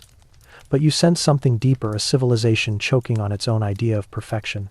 The autopsy notes list the organs displaced upward, the ribs warped inward, the lungs compressed by decades of obedience. Each breath she ever took was a negotiation between beauty and survival, and yet her death certificate says simply, "Natural causes." You think of the countless unnamed victims of discipline, those who were never racked, never whipped, never bled, yet still spent their lives adjusting themselves to fit invisible demands. The modern world doesn't break bones, it edits posture. A subtle rebellion begins to stir. Suffragettes march through London streets, their skirts muddy, their voices unsoftened. Police drag them by the arms, and newspapers call them hysterical. In prison, some go on hunger strike. Authorities respond with force-feeding metal tubes pushed down throats, stomachs distended. The rack has returned in the vocabulary of control. One suffragette, Emily Davison, writes from her cell, "They feed me to silence me. I swallow their fear instead." The phrase spreads like wildfire through activist circles. When she dies years later, trampled by the king's horse during a protest, her body becomes a symbol. The image of her stretched across the racetrack circulates in papers worldwide. Once again, pain becomes proof, endurance becomes voice. A quirky tidbit. The medical instruments used for force-feeding suffragettes were later adapted for hospitals treating malnutrition victims during war. Devices of punishment repurposed for care, the same pattern, repeating endlessly. By the turn of the century, scientists speak of the body as machine. Engineers design prosthetics, modeled after levers and gears. Psychologists study reflexes and reaction times. The human being is dissected into functions, measured by efficiency, standardized by averages. Even language reflects it. Output, performance, pressure, strain. Historians still argue whether industrial modernity represented emancipation or mechanization. The evidence lies in posture, in how people stand, work, breathe. The invisible ropes are still there, woven through schedules, social expectations, and economic survival. You walk through an office building in New York, 1911, rows of typists hammer at their machines. A manager paces behind them with a stopwatch, recording keystrokes per minute. When one woman pauses to rest her wrists, he frowns. "Tempo, Miss Warren, tempo." She nods and continues, her fingers trembling. The factory has moved indoors. The rack hums quietly in fluorescent rhythm. And yet, amidst this controlled chaos, cracks appear. Writers and artists begin to speak of fatigue, alienation, spiritual hunger. They paint workers with hollow eyes, women bound by corsets as metaphors for society itself. The rack's shadow becomes art's muse. In 1908, the sculptor Keth Ikalwitz creates The Weaver's Rebellion, depicting twisted figures reaching upward, arms outstretched, not in prayer but in protest. The critics call it disturbing. She calls it truth. You stand before one of her bronzes, long limbs, tense shoulders, faces frozen between pain and defiance. It looks eerily familiar. History, sculpted anew, refuses to let the body rest. You move through time again. The First World War erupts. Trenches carve into the earth like wounds. The human form is stretched to breaking by machines far larger than looms, cannons, tanks, gas shells. Soldiers crawl through mud, their nerves frayed, their minds fractured. A new phrase enters language: shell shock. Doctors describe it as a trembling of the soul. The rack has finally reached inside the brain. In hospitals, men shake uncontrollably, unable to stand. Their commanders call them cowards. Their doctors call them curiosities. They are stretched between duty and trauma, unable to return to either. One British physician writes, "We have found new ways to break men without touching them." You stand at the edge of a field hospital, watching as a nurse covers a soldier with a blanket. His body is still, but his hands twitch rhythmically, as if turning an invisible wheel. The rack, it seems, has followed humanity into every invention, each age building new versions from its own vocabulary of progress. You walk out into the night. The city glows with electric light now, the hum of power lines replacing the whisper of ropes. Crowds fill the streets, workers, students, dreamers, all carrying invisible weight on their shoulders. Their backs are straight, their smiles rehearsed. You can almost see the tension beneath their clothing, the quiet endurance that defines every modern life. Somewhere, a gramophone plays a waltz. The dancers glide across polished floors, their movements graceful, controlled. You realize that even joy has choreography, even laughter has form. The old rack has done its work well. It taught humanity to find beauty in restraint. But then, in a dark corner of the ballroom, a woman dances alone wildly, freely, her corset discarded, her hair unpinned. People stare. Someone mutters, "Indecent." She spins faster, barefoot now, her arms stretching wide. For the first time all night, the music feels alive. You watch her twirl until she becomes a blur of motion and light. In her dance, the centuries of discipline unravel for a moment. The ropes loosen. The air fills with breath again. Perhaps, you think, this is how it begins, the slow undoing of everything stretched too far. The waltz fades, and when you open your eyes again, the floor beneath you has changed.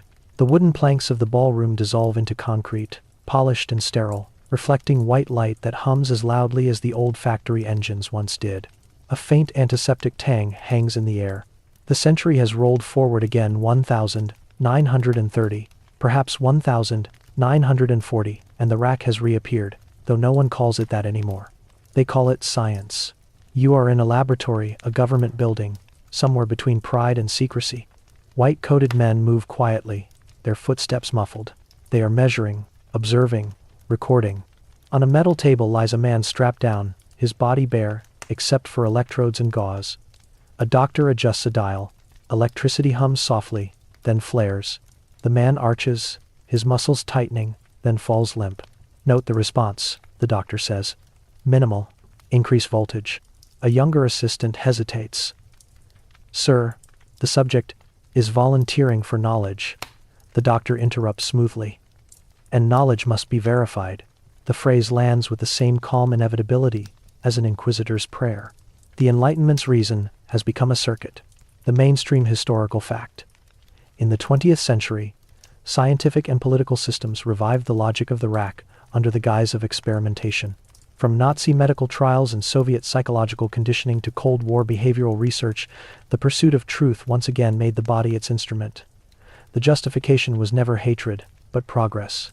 A report from 1,943 inches. Germany lists experiments designed to test human tolerance to freezing, pressure, and pain. Another, written a decade later in the United States, describes electric stimulation of subjects to measure emotional resilience. Both claim the same purpose: to understand, to protect, to advance civilization. Progress and cruelty have always spoken fluent Latin together. You walk through the lab, as though moving through a dream of stainless steel and denial. The scientists speak in the same tone priests, once used at confession, gentle, assured, convinced they are saving souls, only now the soul is data. A clipboard rests on a desk nearby. The heading reads, The Milgram Experiment, 1961. You glance at the summary. Volunteers instructed to administer electric shocks to unseen participants when told to by authority figures. The purpose? To study obedience. The irony would be unbearable if it weren't so familiar. You imagine one of those volunteers, sweating, trembling, pressing a button while a recorded voice screams in the next room. When he asks if he should stop, the scientist says calmly, "The experiment requires you to continue." That line could have been spoken by any torturer in history.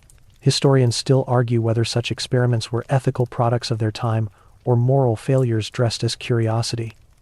But the truth is simpler.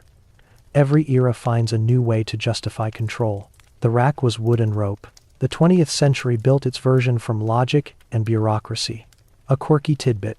The American Psychological Association debated in 1963 whether emotional pain counted as harm in experimentation. The motion failed. Ethics, like tendons, has a breaking point. You turn a corner and find yourself not in a laboratory, but in a military bunker. The lighting is the same cold, sterile, unblinking, but the air smells of sweat and metal. Soldiers sit in chairs with wires attached to their temples. A man in uniform walks between them, holding a clipboard. "We're testing endurance," he says. "Mental elasticity." Bajan. You recognize the language. The rack's vocabulary has evolved but not retired. The soldiers stare straight ahead, eyes glassy. A speaker emits a low tone that rises slowly, unbearably. The sound is physical. It presses into your ribs, your skull. After 5 minutes, one soldier begins to cry silently. The officer makes a note. Subject shows signs of disassociation. Mark progress. Progress. The most dangerous word in any century. The Second World War, the Cold War, the space race, the 20th century becomes an arena where pain wears the mask of patriotism. Governments measure what the body can survive. G-force, starvation, radiation, isolation. Scientists write papers on resilience and adaptation. They publish charts showing how much pressure lungs can endure before collapse. The rack has become institutionalized, invisible, and publicly funded. In one Soviet experiment, pilots are spun in centrifuges until they lose consciousness, revived, then spun again to expand human capability.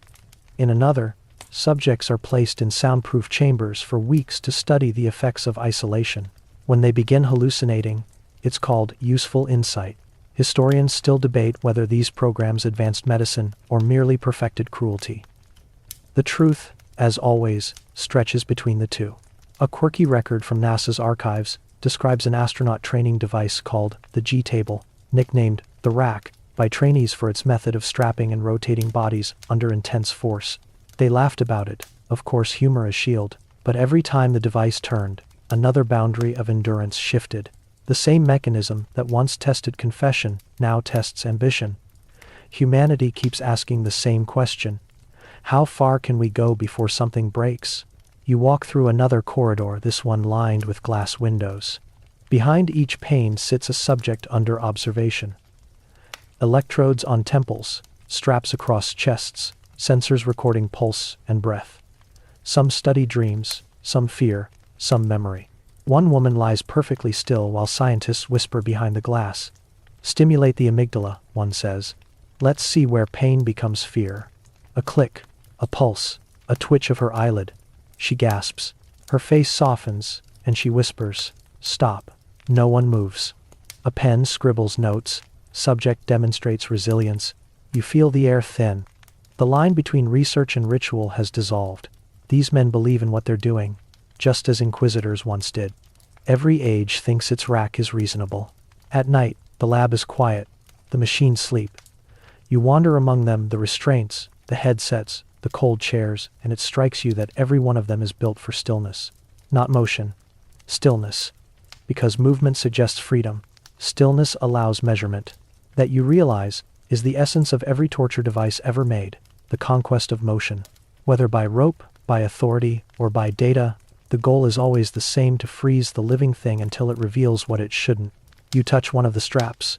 It's smooth, synthetic, almost soft. Progress makes cruelty comfortable. Somewhere above ground, the world spins on. Television flickers in living rooms. Advertisements promise happiness through discipline. Diet plans, exercise machines, mental training. Every smiling model hides the faint tension of control. Transform yourself, the slogans say. Become your best. The rack has gone mainstream. A quirky product from 1955, the Relaxicizer, sold millions of units. It used mild electric shocks to tone the body without effort. Housewives strapped themselves in, trusting that discomfort meant improvement. One advertisement even showed a woman smiling as sparks danced across her abdomen. Beauty through stimulation, it promised. The language could have been borrowed from any laboratory. Progress had finally found its perfect disguise: self-improvement.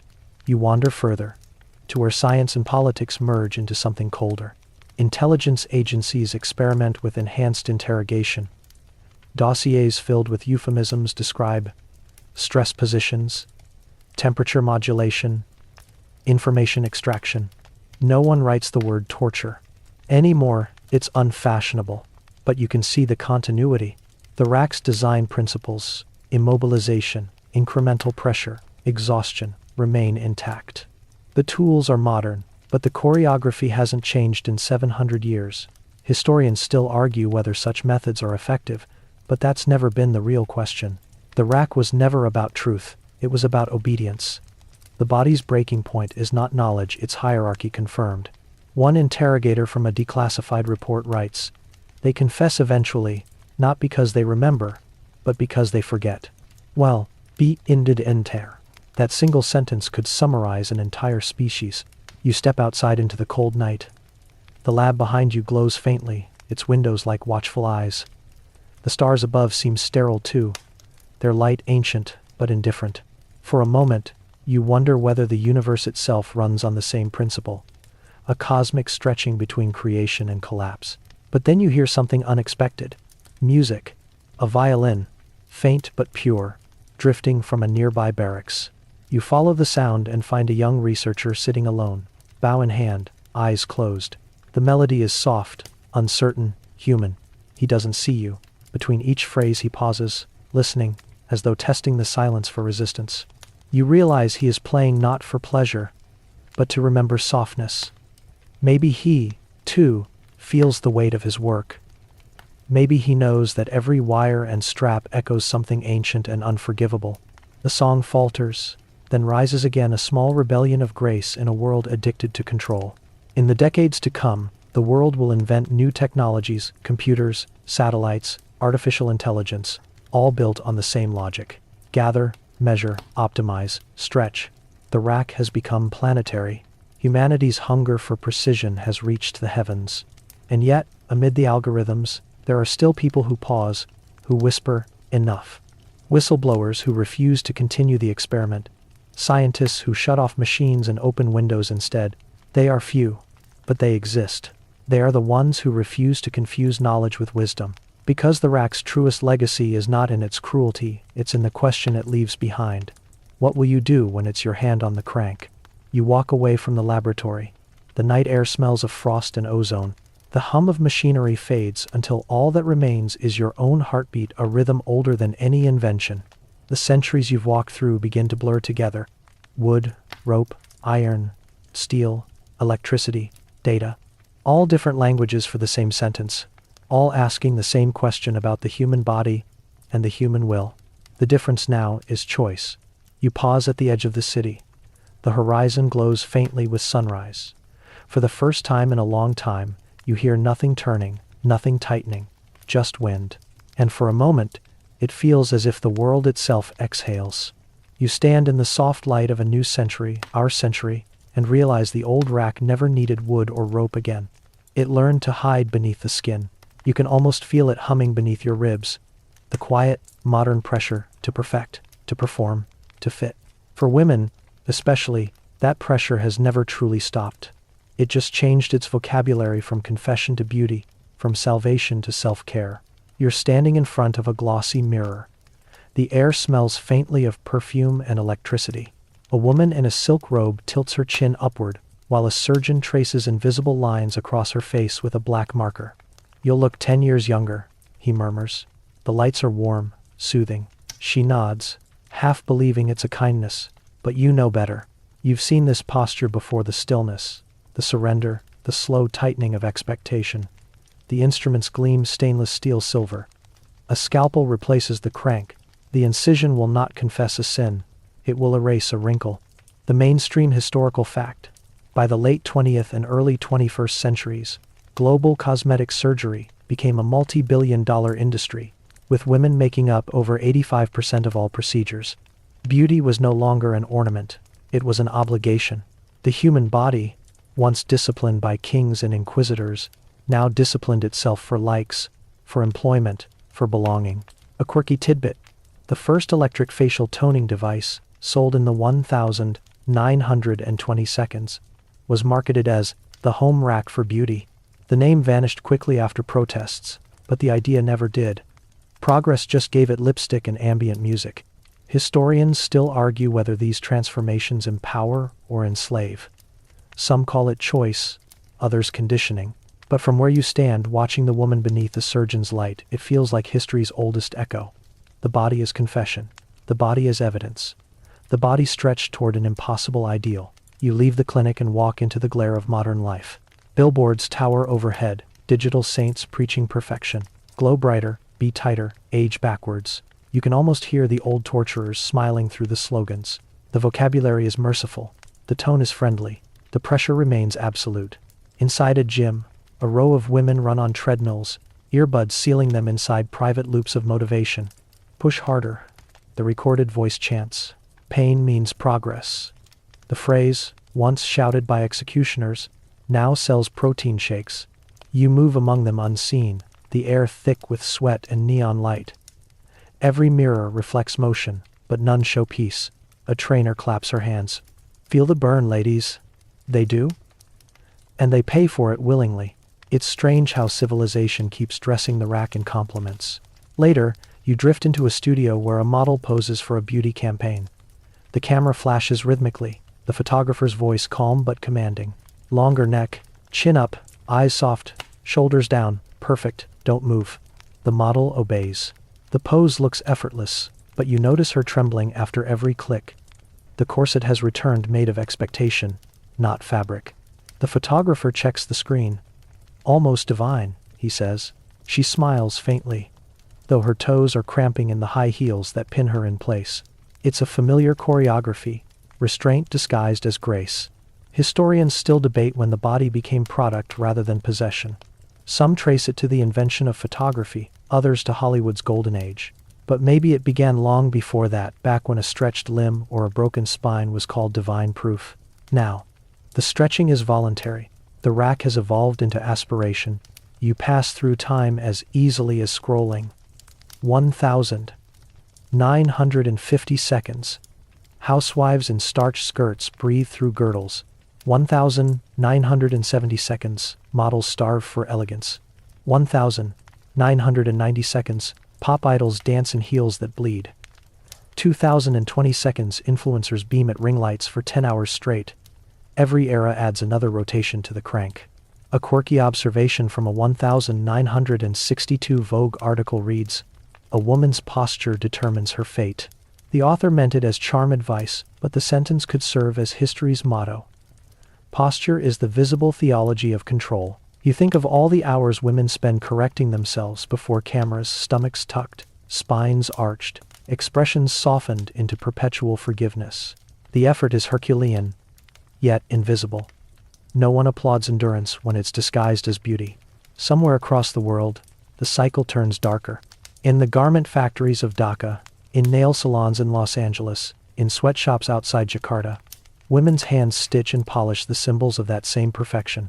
They bend over sewing machines for 16 hours, their spines bowing in the same eternal curve. A journalist once asked a Bangladeshi seamstress how she endures the pain. She replied, "When the back hurts, I imagine it stretching me toward heaven." That sentence could belong to a medieval martyr. The global economy, in its quiet brutality, has re-engineered the rack into labor itself. The bodies that sew luxury brands are pulled between survival and demand, between agency and necessity. The ropes are economic now, the crank called the market. You find yourself in a boardroom next. Glass walls, cold coffee, measured smiles.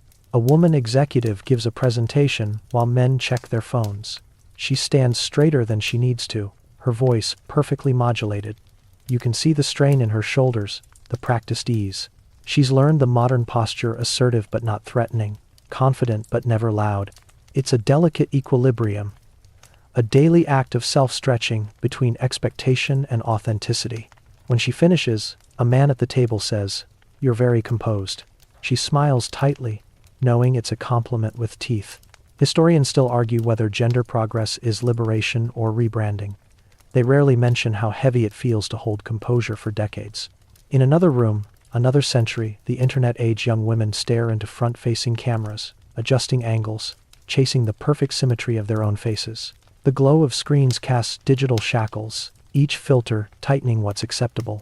Authenticity, the captions say, while algorithms quietly rank whose authenticity performs better. One influencer sighs after recording her 15th take of a smile. "I just want it to look natural," she whispers, and starts again. You realize that the rack's most enduring legacy is repetition. Every generation performs the same ritual of adjustment, new tools, same posture. A quirky tidbit: in 2018, engineers at a fitness tech company designed a posture-correcting harness that buzzed whenever the wearer slouched. They called it Upright. Within months, users complained of chronic anxiety from constant vibration. The device meant to liberate them from bad posture had simply automated shame. Progress never stops tightening its straps. You drift now through advertising archives, watching beauty standards mutate like a virus. In one decade, curves mean fertility. In another, slenderness means control. Each shift justifies itself as empowerment. The underlying message never changes. You must adapt. Even medicine joins the chorus. Hormone therapies promise rejuvenation. Fertility clinics market biological optimization. The body becomes a project, endlessly editable. Historians still argue whether technology democratizes the body or colonizes it. What's certain is that the flesh has never belonged entirely to its owner. Someone always keeps the blueprint. You step into a dance studio. The walls are mirrored. The air smells of sweat and talcum powder. A group of young dancers practice, their instructor's voice crisp. Extend, point, hold. The students obey with near religious focus. Limbs stretch beyond reason. Spines curve in exquisite agony. One girl wobbles. The teacher's eyes narrow. Again, the music restarts, and she repeats the movement until perfection becomes punishment. Dance is art, yes, but it's also history's quiet rehearsal of submission. Every plie remembers the rack's geometry. A quirky anecdote from the Bolshoi Ballet archives notes that early 20th century ballerinas sometimes had their ribs removed to achieve narrower waists for costumes. The operation was performed in secret, celebrated in whispers. They called it becoming air. Play the Rizal, within like, and solve fan. You wonder how much air was left for them afterward. You walk through time again, into the fluorescent maze of a modern hospital. A woman lies on a table, surrounded by monitors. She's in labor. Her back arches, her muscles seize. Her breath trembles, but her voice is calm. The nurse says, "Breathe through it." Birth, once considered divine, has been turned clinical, procedural. The monitors chirp like patient gods. When the baby finally arrives, the mother collapses in relief. Later, alone, she stares at the incision on her abdomen, a neat line, clean and modern. She whispers, "They call it recovery, but I feel hollowed." You want to tell her that her scar is a genealogy of endurance, that she carries the memory of every woman who endured the wheel, the corset, the expectation. But she closes her eyes before you can speak. Historians still debate whether pain in womanhood is biology or culture. They write essays about patriarchy and evolution, but rarely mention the sound a woman makes when she exhales after centuries of holding her breath. You walk outside again. The city hums around you, cars, voices, music leaking from cafes, yet beneath it all, you can feel the low, persistent vibration of tension. The same hum that once belonged to wooden wheels now hides in deadlines, diets, desires. Even freedom, it seems, has a posture. Then you hear laughter, a different sound entirely. In a small park, women gather in yoga pants, not to stretch for performance, but for play. They fall out of poses and laugh louder. No one corrects them. Their limbs move without choreography, without apology. You watch as one woman, older, scarred, raises her arms toward the Sunday. Her body sways, unbalanced, beautiful. No one tells her to hold still. For the first time in this long journey, you witness the opposite of the rack, motion without measure. Maybe that's what liberation really sounds like, not triumph, not defiance, but the rustle of laughter in imperfect balance. You sit on a bench nearby, letting the sound settle into you. The world has always found new ways to stretch the body, but it's also found new ways to recover through art, through solidarity, through softness. A historian you once overheard at a conference said, "Pain writes the first draft of progress." You think she was wrong. It's not pain, it's endurance. The quiet, unphotographed moments when someone refuses to stay still. The rack may have shaped civilization, but resilience shapes survival. As the sun lowers, you stand. Somewhere behind you, the city keeps turning its invisible wheels, cosmetic, corporate, digital, but ahead lies an open field, and for once, no one is watching. You breathe. No laces, no straps, no expectations, just breath. And in that small, quiet act, the oldest machine in history loses a little more of its power. You wake to the sound of breathing, steady, shallow, mechanical. For a moment you think it's your own, until your eyes adjust to the pale blue light flickering above you. You're in a hospital again, but this one hums with a different tone, colder, quieter, more efficient. Machines glow softly beside every bed. Tubes glint like translucent vines. And here, in this sterile stillness, you realize the modern world has perfected what centuries of cruelty only dreamed of, the art of measured suffering. Across the room, a patient lies motionless, arms strapped gently at the sides to keep IV lines in place. The restraint is soft, justified, procedural, but the posture is unmistakable. You've seen it 1,000 times before, from dungeons to dance halls, the body fixed, awaiting salvation from outside itself. You step closer. The monitor above her bed displays a digital heartbeat. Every spike is obedience, every beep a confession. A nurse passes by with the calm authority of a modern priest. "We monitor everything now," she says, not unkindly. Pain, breath, muscle tone. It helps us keep people safe. Safe. The word feels heavy, worn thin by centuries of repetition. Safety used to mean the avoidance of pain. Now it means submission to precision. The mainstream historical fact. By the 21st century, the medicalization of the body reached unprecedented levels. Every heartbeat, calorie, and step could be tracked, analyzed, optimized. Hospitals evolved from sanctuaries of healing into systems of surveillance, where pain was quantified in data. Patients were no longer just treated, they were managed. You move through the corridors of this new temple of order, the walls lined with digital charts. Every door you pass opens onto another patient, another version of the same posture. Horizontal, still, watched. In a rehabilitation ward, a man learns to walk again after spinal surgery. His body trembles beneath the weight of sensors that record every motion. "Excellent," says the therapist. "The data loves you." The man smiles weakly. "Do I love it back?" No one answers. The machine chirps, approvingly. A quirky tidbit. In 2015, engineers developed a robotic pain scale designed to interpret micro-expressions on patients' faces and adjust medication dosage automatically. It worked, sometimes. But nurses began reporting something strange. The machine couldn't tell the difference between agony and laughter. The algorithm mistook defiance for distress. Historians still argue whether this was a technical glitch or a philosophical one. Maybe, after all, the line between endurance and surrender has never been clear. You leave the hospital and step into the city. It's evening now, and neon light paints everything in false warmth. Crowds move in smooth, intersecting patterns, eyes fixed on glowing rectangles. The rhythm is hypnotic, each step timed to notifications, each face illuminated from below like a congregation before an invisible altar. You follow a young woman down the street. Her smartwatch vibrates, reminding her to breathe. She obeys. The device logs the motion, congratulates her. "Well done," it says silently in blue text. "You've met your wellness goal." And yet she looks exhausted. The rack no longer punishes pain, it rewards performance. In a nearby gym, men and women lift weights under LED lights. Each rep tracked, each heartbeat broadcast to screens above them. "Progress is everything," the instructor shouts. "Push past the limit."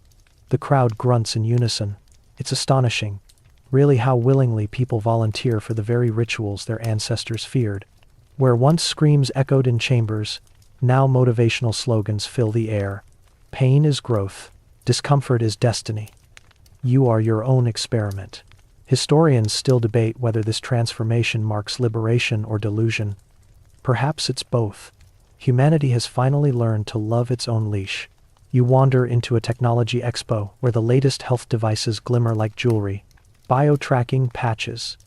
A salesperson chirps, "Measure your hormonal stress levels in real time." Another booth offers neural headbands to reshape your emotions for success. People line up eagerly to try them, smiling as mild current pulses reshape their focus. You recognize the gleam in their eyes. It's not curiosity, it's faith. They believe, as inquisitors once did, that the body is a problem to be solved, that perfection requires surrender. A researcher hands you a pamphlet. "Optimize yourself, the future of harmony." You almost laugh. Harmony, it seems, has always been another word for compliance. A quirky footnote from the early 2000s. A startup once advertised an app that played recordings of medieval torture instruments to induce psychological resilience. The marketing campaign claimed users would reclaim control over fear. It was banned within a week, not because it was cruel, but because it wasn't profitable. Progress doesn't fear morality, it fears inefficiency. You find yourself in a surgical theater. The air is cool, the walls immaculate. A patient lies unconscious on the table while robotic arms glide overhead. The surgeon controls them through a console, eyes flicking between holographic overlays. "Precision is mercy," he murmurs. The machine's motion is flawless, emotionless. You can't help but notice how elegant it looks, how the body beneath the lights seems less human, more schematic. Flesh as blueprint, pain as data. A young intern watches from behind the glass. "It's beautiful," she whispers. You want to ask her if she's talking about healing or control. Historians still argue whether modern medicine humanized the body or mechanized it. They point to life expectancy, quality of care, statistical miracles. They rarely mention the quiet alienation, the sense that the body no longer belongs to the one who inhabits it. Every beep of a monitor, every scan, every metric is a reminder you are measurable. The rack's lesson survives, now translated into binary. You walk through a department store next, where mannequins line the aisles smooth, perfect, eerily lifelike. A woman stops beside one and adjusts her shirt, mimicking its posture unconsciously. You watch her shoulders tighten, her neck stretch. The pose looks graceful, painful. She walks away. You stare at the mannequin for a long time, wondering whether it knows it's become the model for its maker. A quirky fact. In 2019, a fitness chain experimented with AI posture coaches that used motion sensors to correct customers in real time. One user described the experience as being scolded by a ghost. Another said she couldn't stop dreaming of a metallic voice whispering, "Straighten, straighten." Progress is subtle. It doesn't break bones, it straightens them. You enter a corporate office next, high above the streets. Glass walls reflect the skyline, clean and endless. Rows of desks stretch outward in perfect symmetry. Employees type silently, earbuds in, bodies molded to ergonomic chairs. On a wall screen, a motivational phrase scrolls endlessly. Stay flexible. Adapt fast. Never break. You laugh softly to yourself. Civilization's favorite contradictions stretch infinitely, but don't snap. A man at a nearby desk rubs his wrist. Carpal tunnel, he mutters. Too much typing. He straps on a sleek brace and keeps going. Productivity demands obedience, even from pain. You realize that the modern rack doesn't need coercion. The pressure now comes from within. It whispers, you chose this, you wanted this. And so the crank turns itself. Historians still debate the meaning of burnout, whether it's a symptom of progress or proof of regression. The ancient word for it might have been martyrdom. The modern diagnosis is fatigue. Different centuries, same consequence. A quirky anecdote. In 2021, a Silicon Valley engineer proudly claimed to have designed a sleep pod that maximizes REM cycles through posture enforcement. It was shaped like a coffin. He called it the rest chamber. Bulis. You can't decide if it's satire or prophecy. At night, you walk past a skyscraper whose facade is entirely glass. In one of the top floors, a yoga class is in session. The bodies move in unison, stretching, holding, breathing. The instructor's voice carries faintly through the open window. Let go. Find stillness in surrender. You smile. It's beautiful and haunting. Even peace, in this world, requires choreography. Below, in the street, an old woman sells flowers. Her hands shake from arthritis, but her smile is steady. Take one, she says, pressing a small white bloom into your palm. You look like you need to soften. For a moment, the mechanical hum of the city fades. The flower is warm from her touch. You think of all the centuries that led to this, every rope, every crank, every quiet surrender, and you wonder if gentleness is the only true rebellion left. The rain begins to fall. You walk without hurry, the water cooling your face. In the reflection of a puddle, you see the city upside down, towers like vertebrae, bridges like tendons, lights pulsing like nerves. The whole civilization looks like one vast, living body. And beneath it all, you can still sense the faint rhythm of stretching. The rack has become metaphysical. It's the structure of modern existence. The constant reach for optimization, the endless balancing of comfort and control. And yet, in this mirrored world, you notice something new. The reflection trembles not from wind or rain, but from choice. The image refuses to hold perfectly still. You crouch beside the puddle, watching as ripples distort the skyline. The distortion looks, for once, like freedom. Inside an apartment above, a young woman removes her smartwatch and sets it face down. The silence that follows is enormous. She lies on her bed and exhales, deeply, without tracking the breath. Somewhere in the shadows, her phone vibrates, a missed notification. She doesn't move. Outside, another person pauses mid-run, unplugs their headphones, and listens to the night for the first time in months. No rhythm, no goal, just the heartbeat returning to its own tempo. You realize these small refusals are the real revolutions, the loosening of invisible straps, the reclaiming of unmeasured motion. Historians still argue whether progress is freedom or fatigue. Perhaps the answer depends on how many breaths remain your own. The rain eases. You walk toward the horizon, the city behind you dissolving into mist. Each droplet that clings to your skin feels like a reminder. The body is still here, imperfect, unoptimized, defiantly alive. The rack, for all its centuries of triumph, never conquered the simple act of breathing. You inhale slowly, letting the air fill every corner of your lungs, and whisper to no one in particular, enough. The wind carries the word away, unrecorded, unmeasured, and somewhere deep within the machinery of the world, something finally pauses. You are standing now in front of a museum wall. It's silent except for the hum of the air conditioning and the faint, metallic heartbeat of time itself, steady, patient, indifferent. A placard beside you reads, "The Rack, Reconstruction, c. 16th century." And there it is. The object you've been chasing across centuries, reborn in polished wood and iron, displayed under forgiving light. The beams gleam softly, almost tenderly, as if they've forgotten what they were made for. A thick velvet rope keeps you at a safe distance. You could reach out, but you don't. Behind the glass, it seems smaller than you imagined. Not monstrous, just deliberate. Its beauty is almost worse than its history. The grain of the wood, the symmetry of the wheels, it looks engineered, rational. Like something that might still work if someone chose to turn it. A school group enters behind you. The guide's voice is calm, rehearsed. It was designed, she says, to extract truth through controlled pressure. Her tone is neutral, but the words echo like a verdict. Controlled pressure, there's the phrase that survived everything. The rack has always been about that. The balance between precision and pain. The illusion of order imposed upon chaos. You watch as the children stare at it, wide-eyed. One boy asks, "Did it hurt?" The guide hesitates, then smiles. "It's hard to say, dear. We only have records. They're leaving the sayings app self, and founded daily with mortal surfinal and flies, and app self flight bon of the no surfel." You think about that answer for a long time. The mainstream historical fact. Few original racks survive. Most were destroyed, buried, or quietly repurposed into other mechanisms. The ones that remain like this one are museum pieces now, stripped of purpose, treated as relics of ignorance. Visitors file past, shaking their heads, murmuring, "How barbaric."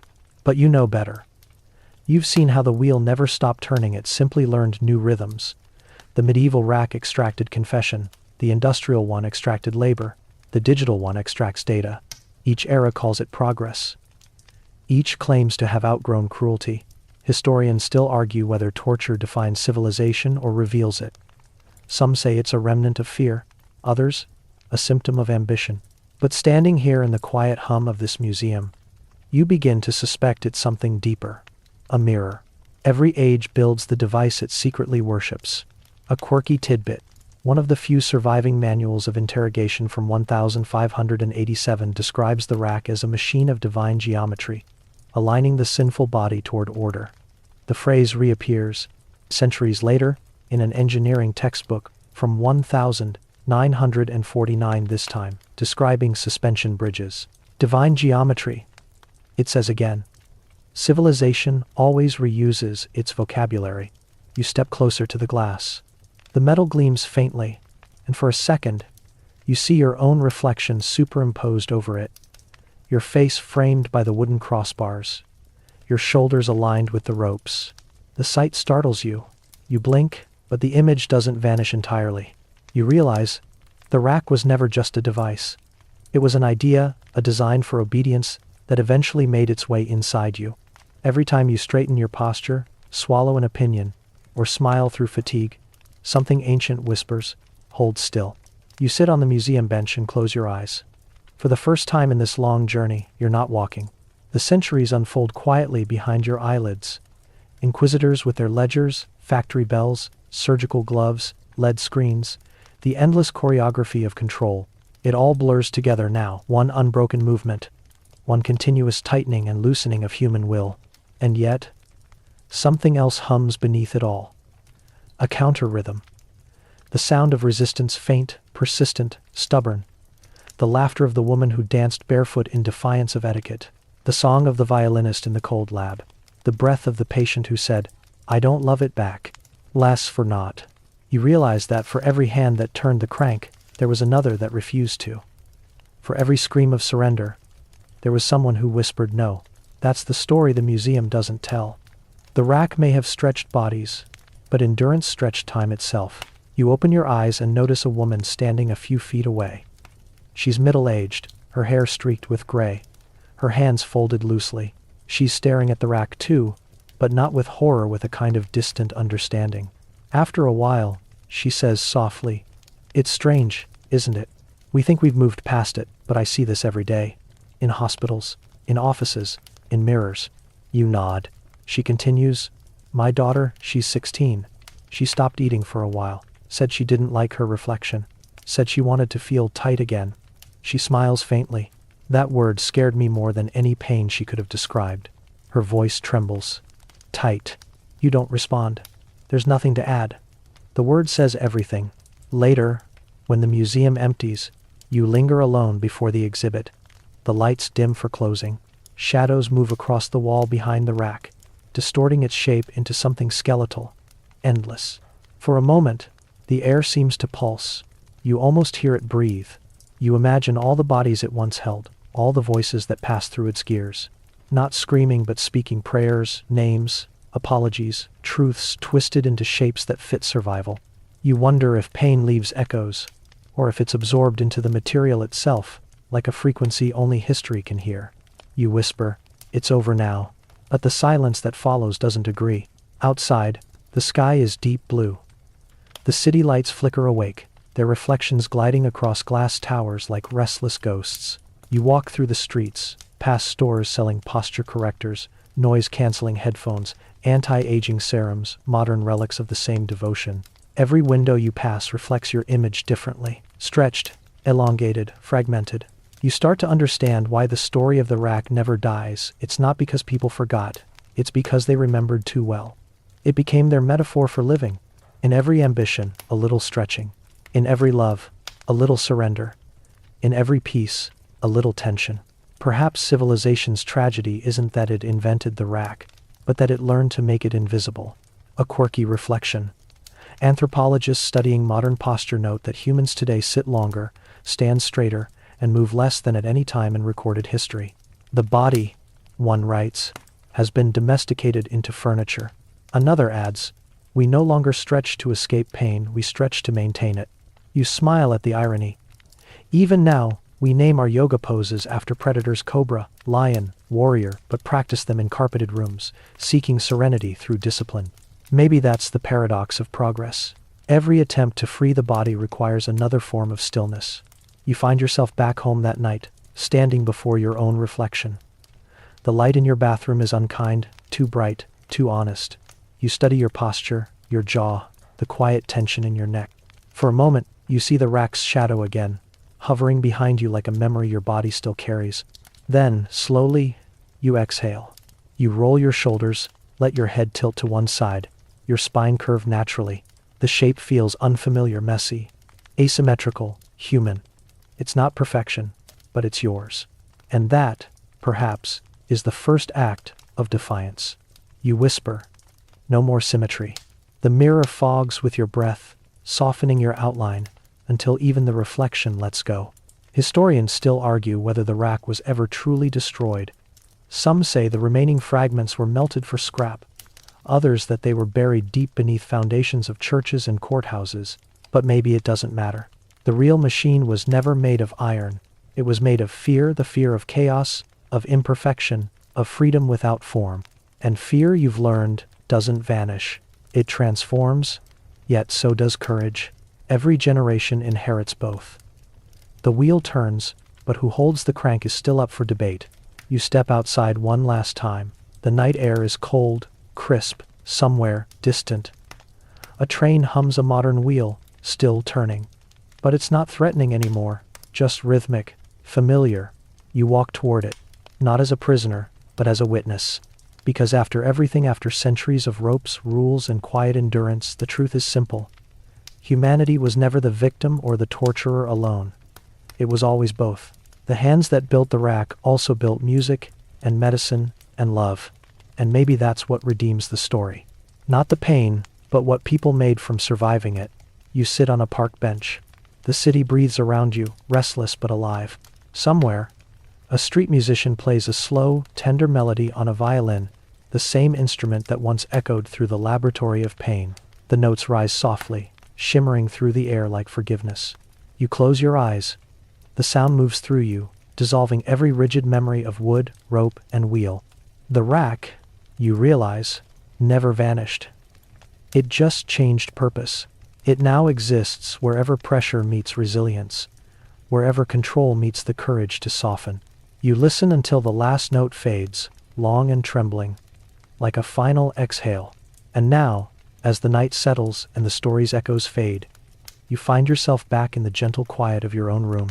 The hum of the world softens into the familiar rhythm of the fan, the whisper of your breath, the heartbeat that has always belonged to you.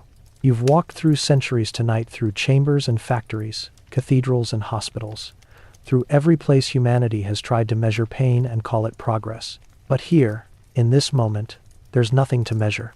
No gears, no glass, no silent watchers. Just you. In the present. Whole. Let your shoulders drop. Let the air move in and out without purpose. You are not being stretched anymore. You are not required to hold still. You've survived every version of the world that demanded your submission. And you're still here, soft, breathing, unbroken. The rack may have defined our past, but it cannot dictate your rest. Its ghost fades with every sigh you release, every thought you choose not to perfect. You are allowed to let go of symmetry, of precision, of control. The body remembers how to heal itself when no one's looking. So let the lights dim. Let your eyes grow heavy. The centuries have ended. The wheels are still. The world, for once, doesn't need your endurance, only your ease. Good night, traveler. You've earned your rest.